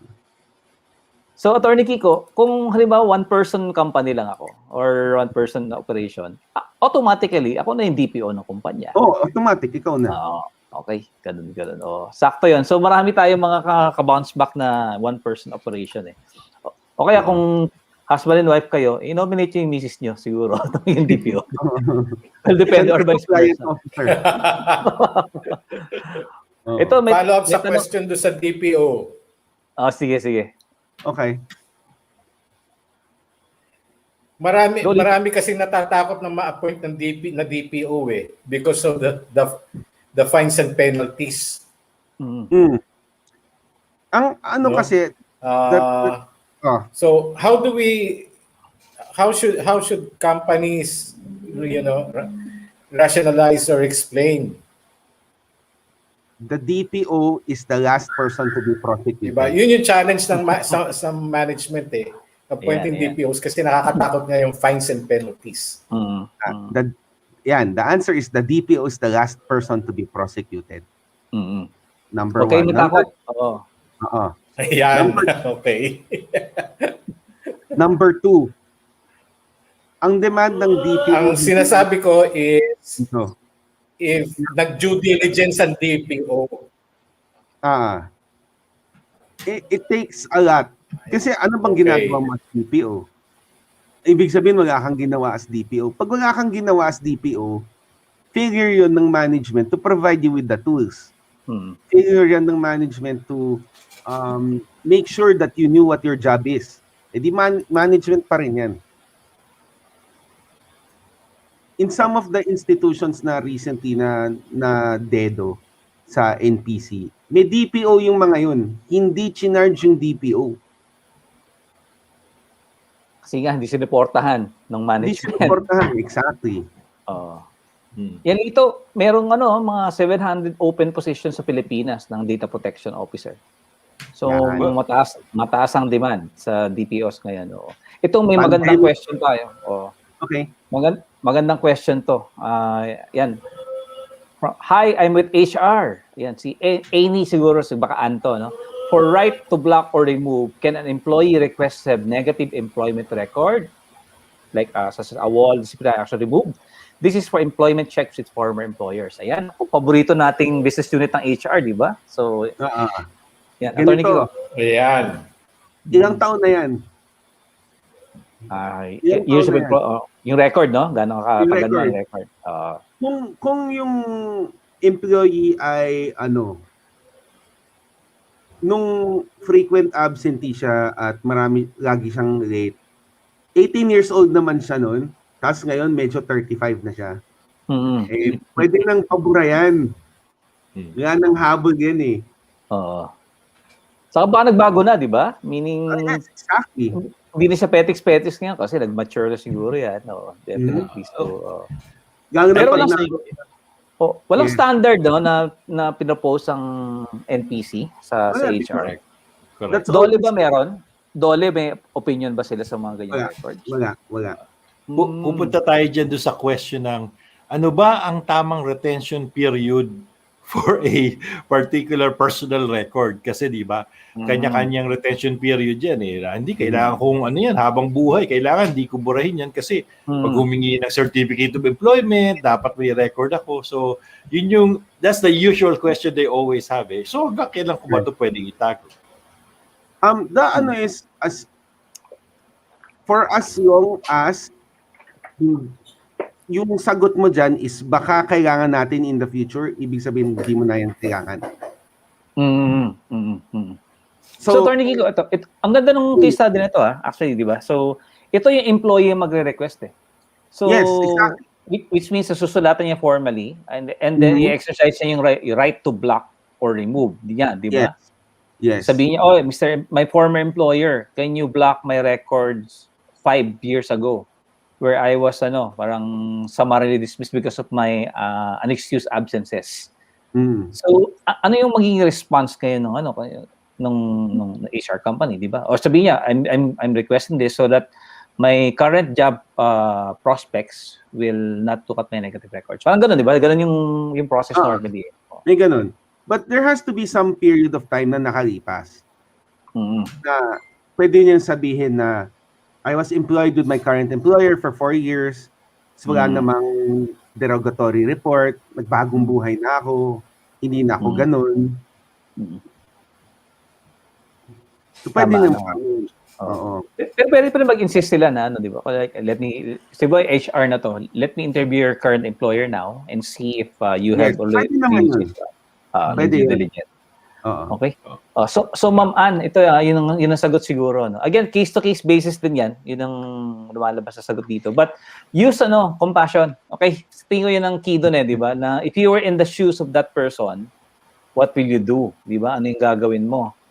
And ayan, welcome back si Sarni Barcel. Ang ganda ng question natin dito sa HR. Gusto ko munang pag-usapan tong HR, no? Kasi in all of our, di ba, work, napakahalaga ng HR hindi na sa data privacy eh. Di ba? Kasi nga, they handle internal personal information, no? And in most companies, ito yung isa sa pinakamalaking, maraming pinakamalaking business processes. Di ba? From recruitment, onboarding, to anong tawag ba dito? Offboarding, di ba? Yung buong life cycle ng employment mo. So, napakahalaga talaga na makapag-partner yung DPO dun sa HR team, especially for that. Okay. Arnie, sis, may question ka ba? Actually, ano pa ba? Ayun, I am happy na na-present kanina yung maturity level. Tama. Maganda yun. No? So, parehas na ng analytics, no? So, atin may maturity level din. Yeah. And ano pa ba? marami akong na-appreciate na topics. Ay, nakikinig din ako sa mga sessions din ni Abet. Siyempre, Take down notes Siyempre, ako. Ay, sis, ano lang, nagte-thank you si Miss Ann. Thank you. Ayan. And welcome po. Follow-up ko lang po yung question about retention period. Is there a recommended period? Ayan.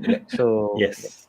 Yes. The recommended period is until you have zero legal recourse against the person. So, 4 years for fraud, di ba? After the commission of the offense. The question is, kaya mo ba bayang ihabol sa court? So, pag hindi mo na yan kaya ihabol sa court, na-forgive mo na yan, hindi forgive mo na talaga, tuloy-tuloy mo na yan. yeah, I think dyan papasok yung relevance ng character references. Kasi kahit wala ka ng record, di ba? Pero if you refer to a character, then yun.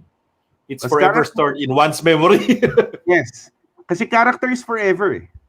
Hindi mo nagbabago yung character. I have one question pa pala. This one is important, no, sa mga researchers sa education. Kasi may clause dun sa meaning na free flow of information. Can you explain that further in the context of education or research? Okay. So, research, data privacy is not a barrier to research. It's requires you to put in ethical controls, especially when it comes to commercial research.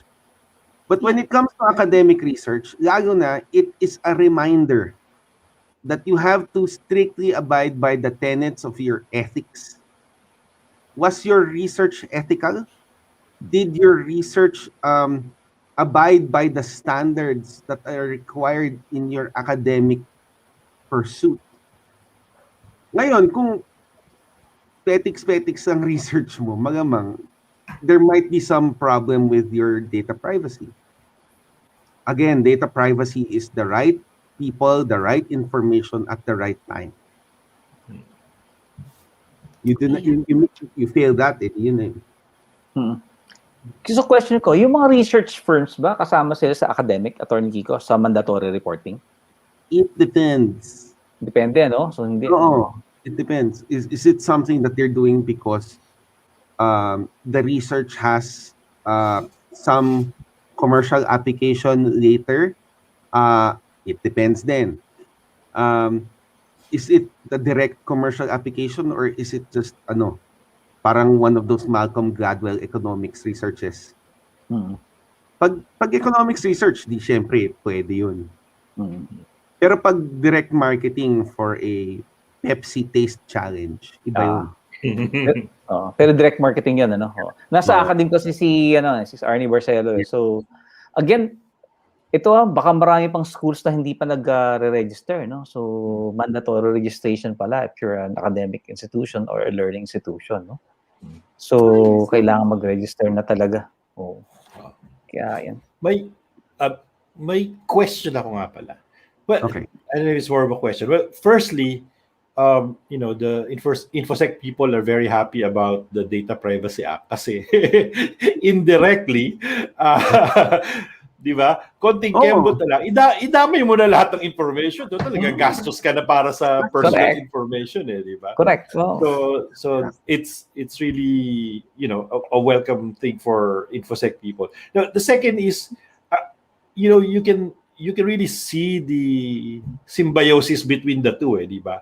I'd like to bring up a previous case before for a bank na wala namang data leak pero merong downtime, di ba? And then the chairman, the commissioner, investigated it as well. So the first remark was, wala naman data leak, hindi naman data privacy to. Bakit yung imbestigahan? And then pumasok, of course, the information security is confidentiality, integrity, availability, which is all the things Attorney Kicks described earlier. So you can see it, di ba? So parang, oo nga, wala nga data leak. Pero those three, the confidentiality, integrity, and availability, kaya nga may stress testing, which is, again, thank you for that slide, is because it's all intertwined, di ba? It may lead to data leak or other incidents. How responsible are you when it comes to pag pinaasa sa iyo yung data na yan? Yan yung magiging differentiator eh. Na, ito na, may process, ito na. Pag gawin mo to. And then, ma-reflect na ba agad? Lalo na ngayon, digital, pag nag-digital transformation ka na. Real time ang gusto natin lahat. Yes. Hindi yan mangyayari kung hindi ka safe and secure. And data privacy is your, that's your, yun ang ibabandera mo. Okay kami dyan. Magandang strategy yan talaga. Para humingi ka ng budget for your digital transformation projects, gamitin mo yung Data Privacy Act, compliance, di ba? So, that's the best way for you. You build on top of it. Tama si Abit, hagipin mo na lahat ng pwede mo mahagip. Kasi it's the same business processes that you're going to review. Di ba? It's the same security, technical security controls anyway, di ba? Correct. Kaya in one sweep talaga, iyan naman na. Just anchor on data privacy and cybersecurity, and then mabubuo mo yung digital transformation journey mo. May budget ka pa, I'm sure. So it requires din, no? Kung nasa CISO kung nasa CISO staff ka, alam mo dapat yung boundaries ng CISO. Alam mo yung boundaries ng data privacy. Pareho kayo ng language. So, para mag-share kayo talaga ng information yan. Pero iba yung aspects na tinitingnan mo. If you're CISO, you're looking at the actual security. The technical security that surrounds your information packages. What's your critical infrastructure? Tinitingnan mo yan lahat. Pag nasa data privacy ka, tinitingnan mo yung yung personal information. Kung tagos yun. So, there are times na, for example, may website defacement. So, all hands on deck yun. Kasi, yung mga web developers, ang hilig maglagay ng kung ano-anong abubot dyan sa website. Ito naman kailangan. So, mas maganda daw kung ticker tape yung the thing is, pag first thing you should may tagos ba na data privacy? Wala. Pag wala, exit ka na. Let cybersecurity do its job. Get out of the way. Ka na lang sa end report ng cybersec. Tapos kung may kailangan ng artifact, pahingin mo na. But you have to be conversant. That's a very important point. Tama talaga si Attorney Case. Kasi they mistake information security management or data privacy management from governance Diba? Operations kasi yung isa.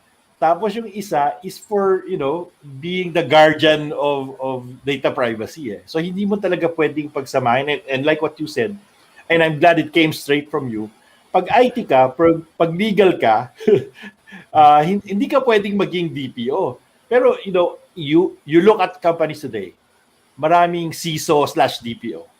Diba? Which is tama si Attorney Kicks Ikaw may in charge dun sa security controls, ikaw ang DPO. How do you expect people to accept that your objective? Syempre, kung may nangyari, tatago mo yan because it's your own skin that's at stake. Pati cybersecurity depends on, sabi nga ni Angel Redobe, gaano ka kapraning. You will be really close when it comes to how much data you are supposed to give. Pero pag obligation mo na i-disclose yung data, hindi mo makikita yan kung pure cybersec ang Correct. Okay. Got it. Ay, may tanong tayo ito.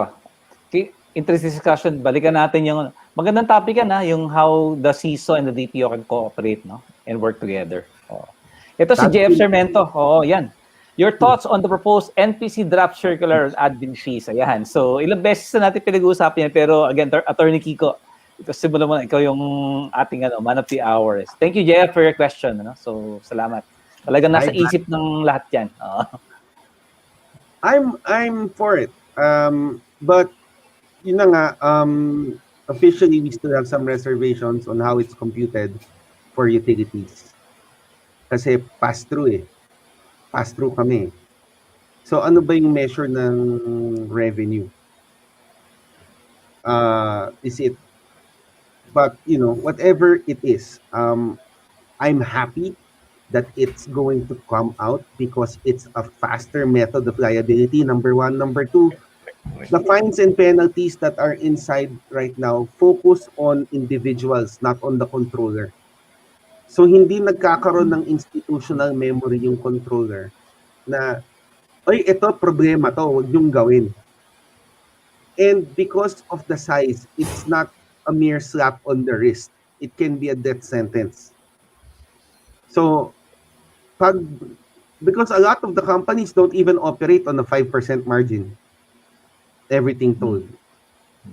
So, if they're going to get hit with that, ayun na. But at the same time, Data Privacy Act of 2012, anong taon na? 9 years na. Siguro naman, pag may, the Philippines changed from right-hand drive to left-hand drive in the 30s. It did not take 11 years. It did not take 10 years for people to adjust. So siguro naman. Thanks, Ito Bats. na yung sagot sa ito na yung sagot sa willful non-compliance. Ayan. Anyone else would like to So again, thank you, Atty. Kiko. So for that perspective. Classmate ko yan si Franco sa law school. Ayun pala. Sige, Atty. Franco pala. Salamat. Yes. Sharni, ikaw naman, coming from schools, no? Ito, meron kayong paparating na new taxes, di ba, for schools na impose. Di ba? Hindi ako gaano familiar. Pero going back to the data privacy, no, na kasi ngayon nakikurious ako kung paano na ngayon nagkakandak ng mga data processing or ng data privacy practices yung mga DPO. Kasi mahirap ang data gathering and observation, yung, di ba? Paano na kaya ngayon? Doon ako nakikurious, and how are they going to start? Kasi pag may bago kang project na data privacy audit. Related. Paano yun? Anong mga use cases natin for that para mag-guide natin sila? You start with the basics. What's your data inventory? Do they have to be there, or can we recommend practices for them para at least hindi sila clueless sa mga 5 pillars, Atty. 5 pillars yan. 5 pillars, di ba? What is your you have to commit Appoint a DPO. Appoint a DPO. Conduct a PIA. You put your controls, you write it down. Correct. Hindi lang kung anong nakita mo, yun yung dapat yan, may framework yan. Okay. Big picture, and then you go and you're able to drill down. Tapos implementation. Ang laki ng gap ng implementation kasi 'di ba sa Pilipinas uso ang North Atlantic Treaty Organization. No action talk only. So bawal no action talk only. Dapat may action. Sa plano. Oo. Data privacy is measured by results. Correct. Sa Pilipinas kasi parang basta nakalagay tayo ng EDSA, okay na. Nakalagay tayo ng subway, okay na. Nakalagay tayo ng flyover, okay na. Hindi.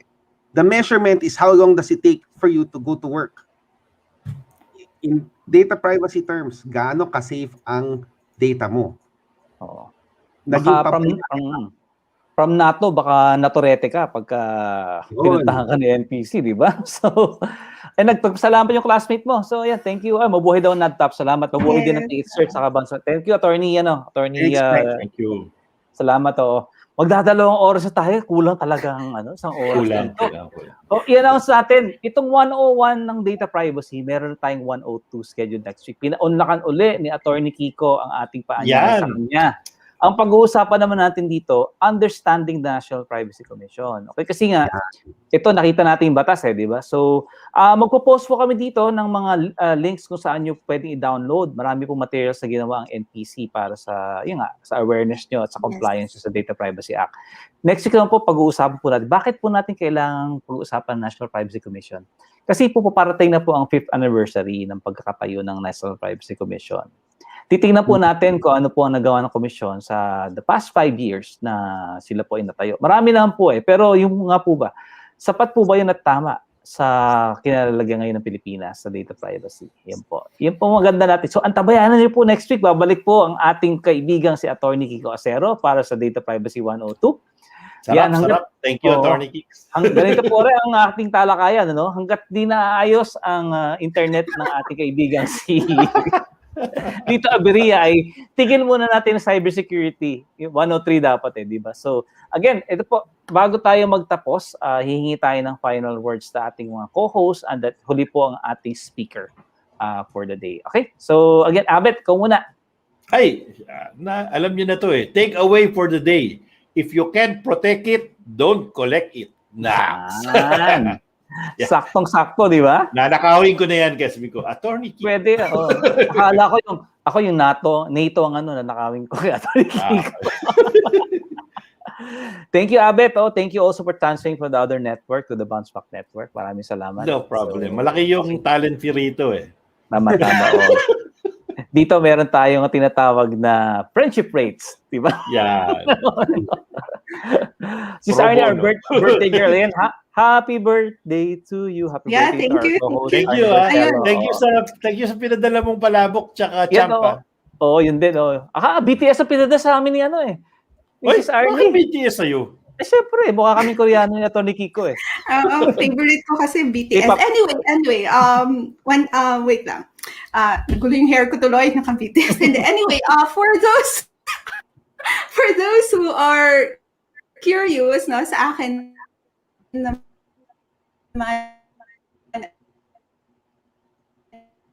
Ayan.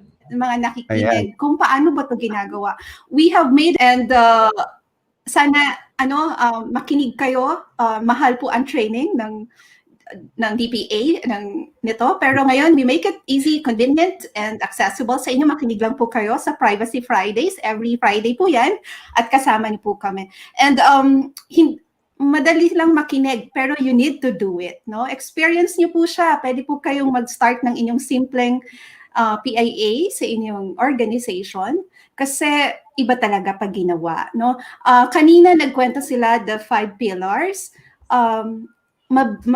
Madaling sabihin, dapat nating gawin. We need to experience it. So coming from the point of view ng isang teacher, so the information is not enough. We need to experience it. So itry po natin sa ating mga organization. So maraming salamat sa serbisyo ng NADPOP. Ang galing ng NADPOP. Thank you po PH-CERT, siyempre. PH-CERT and then BounceBack Network. Salamat. Magkakambal yung data privacy tsaka InfoSec Kaya nga, di ba, 1075 tsaka 7. Oo. Si Sarni, anong birthday wish mo? Baka magandang tanongin yan. Talaga po, buti na lang walang year. DPA, ano ka na ngayon? Wala. What's your birthday wish? Ang wish birthday wish. ko. Maging masaya. Mag-concert yung BTS sa Pilipinas. Sana mabawasan yung, sana hindi tayo abutin ng penalty. Sana gawin na lang natin. Sa lahat. Ang mahal ng penalty mag-aral. Thank you, sir. Kayo naman sa sampulan, Sige. Ayun, UST. Hindi, wag naman UST. Atty. Kiko, again, final words to and then maybe invite them again for next week, Okay, so come back next week. We'll talk about the National Privacy Commission. Plugging lang, there's a NADPOP end-run course this October. So you might want to check out that at end-run. Sama, you have more details on kung ano yung price. We asked na sila Luigi to post it for next week. I-post natin dito. Pero yan, merong upcoming one for October. You can be part of NADPOP. You get a NADPOP certification and if you pass it, si Atty. Kiko magiging nyo doon. Main trainer talaga.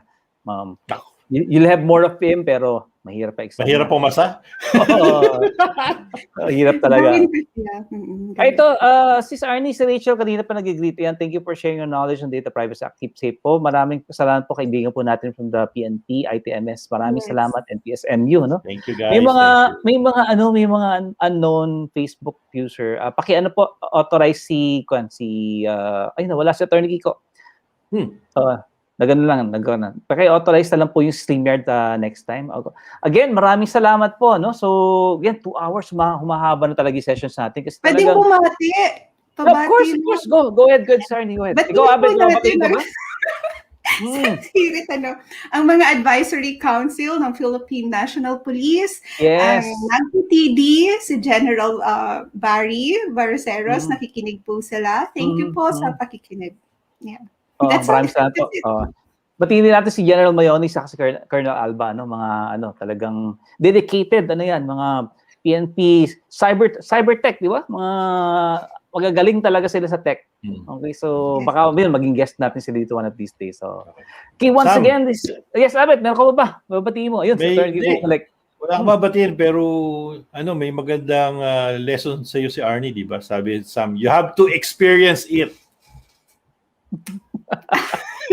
Ano doon? Mag-PIA. Hindi madali mag-PIA. Okay. Ako talaga. Kasi, ang nangyayari kasi, kaya ka nabubulunan, iniisip mo kagad yung PIA. Remember, the first step ng registration, dapat may preparation ka na. Bukod sa DPO, dapat nag-inventory ka na muna nung mga systems or procedures na may personal information. Hindi pa naman kasing detailed ng PIA. Pero at least pag nag-registered na, may listahan ka na kung where do you need to go deeper. Yan. Kaya, yes, teacher. Kung ka tumalon sa PIA, talagang malulula ka kagad pag titignan mo yun. Yung mga terms talaga ni Abet, hindi pang PG, no? Ikaw talaga, Abet. Kanina pa yan, ha? Ibang show yata gusto mo eh. Boys Night Out yata. Boys Night Out yata yung show na yun. Oo nga. Di ba gagawa tayo ibang show na gano'n? Sige. Pero mag-maskara ka para may anonymity. Okay. Magdadala akong puppet. Oo nga. Patagal natin, di ba? Si PH-CERT, si NADPOP. Pareho sila. Dalawa dapat ang puppet mo. Di ba? Atty. Kiko, alam ko na notice mo yung resemblance sa isang may kapatid yan sa isang network eh. So, yun. Kaya hindi na ako magsasalamin eh. Yan. Hindi na nakabalik si Dito Abri. Again, salamat. Again, Dito Abria and of course, Engels Antonio who dropped by a while ago. Titus Manuel, na-miss ka namin for this episode. Kat, thank you for staying at the studio, no? Kat is going to help us with our StreamYard please later on. Kasi si Sean, ang ating StreamYard tech, nasira ang kanyang laptop. So, kailangan magawa na. Okay, again, once again, maraming salamat po for joining us on Privacy Fridays and FightBack Cybersecurity. See you again next week for Data Privacy 102 with Atty. Kiko Acero. Once again, I'm Sam Jacoba. Maraming salamat po on behalf of BounceBack Philippines, my colleagues Jason De La Rosa, of course, our founder. Maraming salamat for joining us tonight. Okay? Keep on dreaming, Philippines. Malapit na tayo matapos ang pandemya. Okay? Salamat po. Okay. Happy weekend, guys. Atty. Kicks, thank you.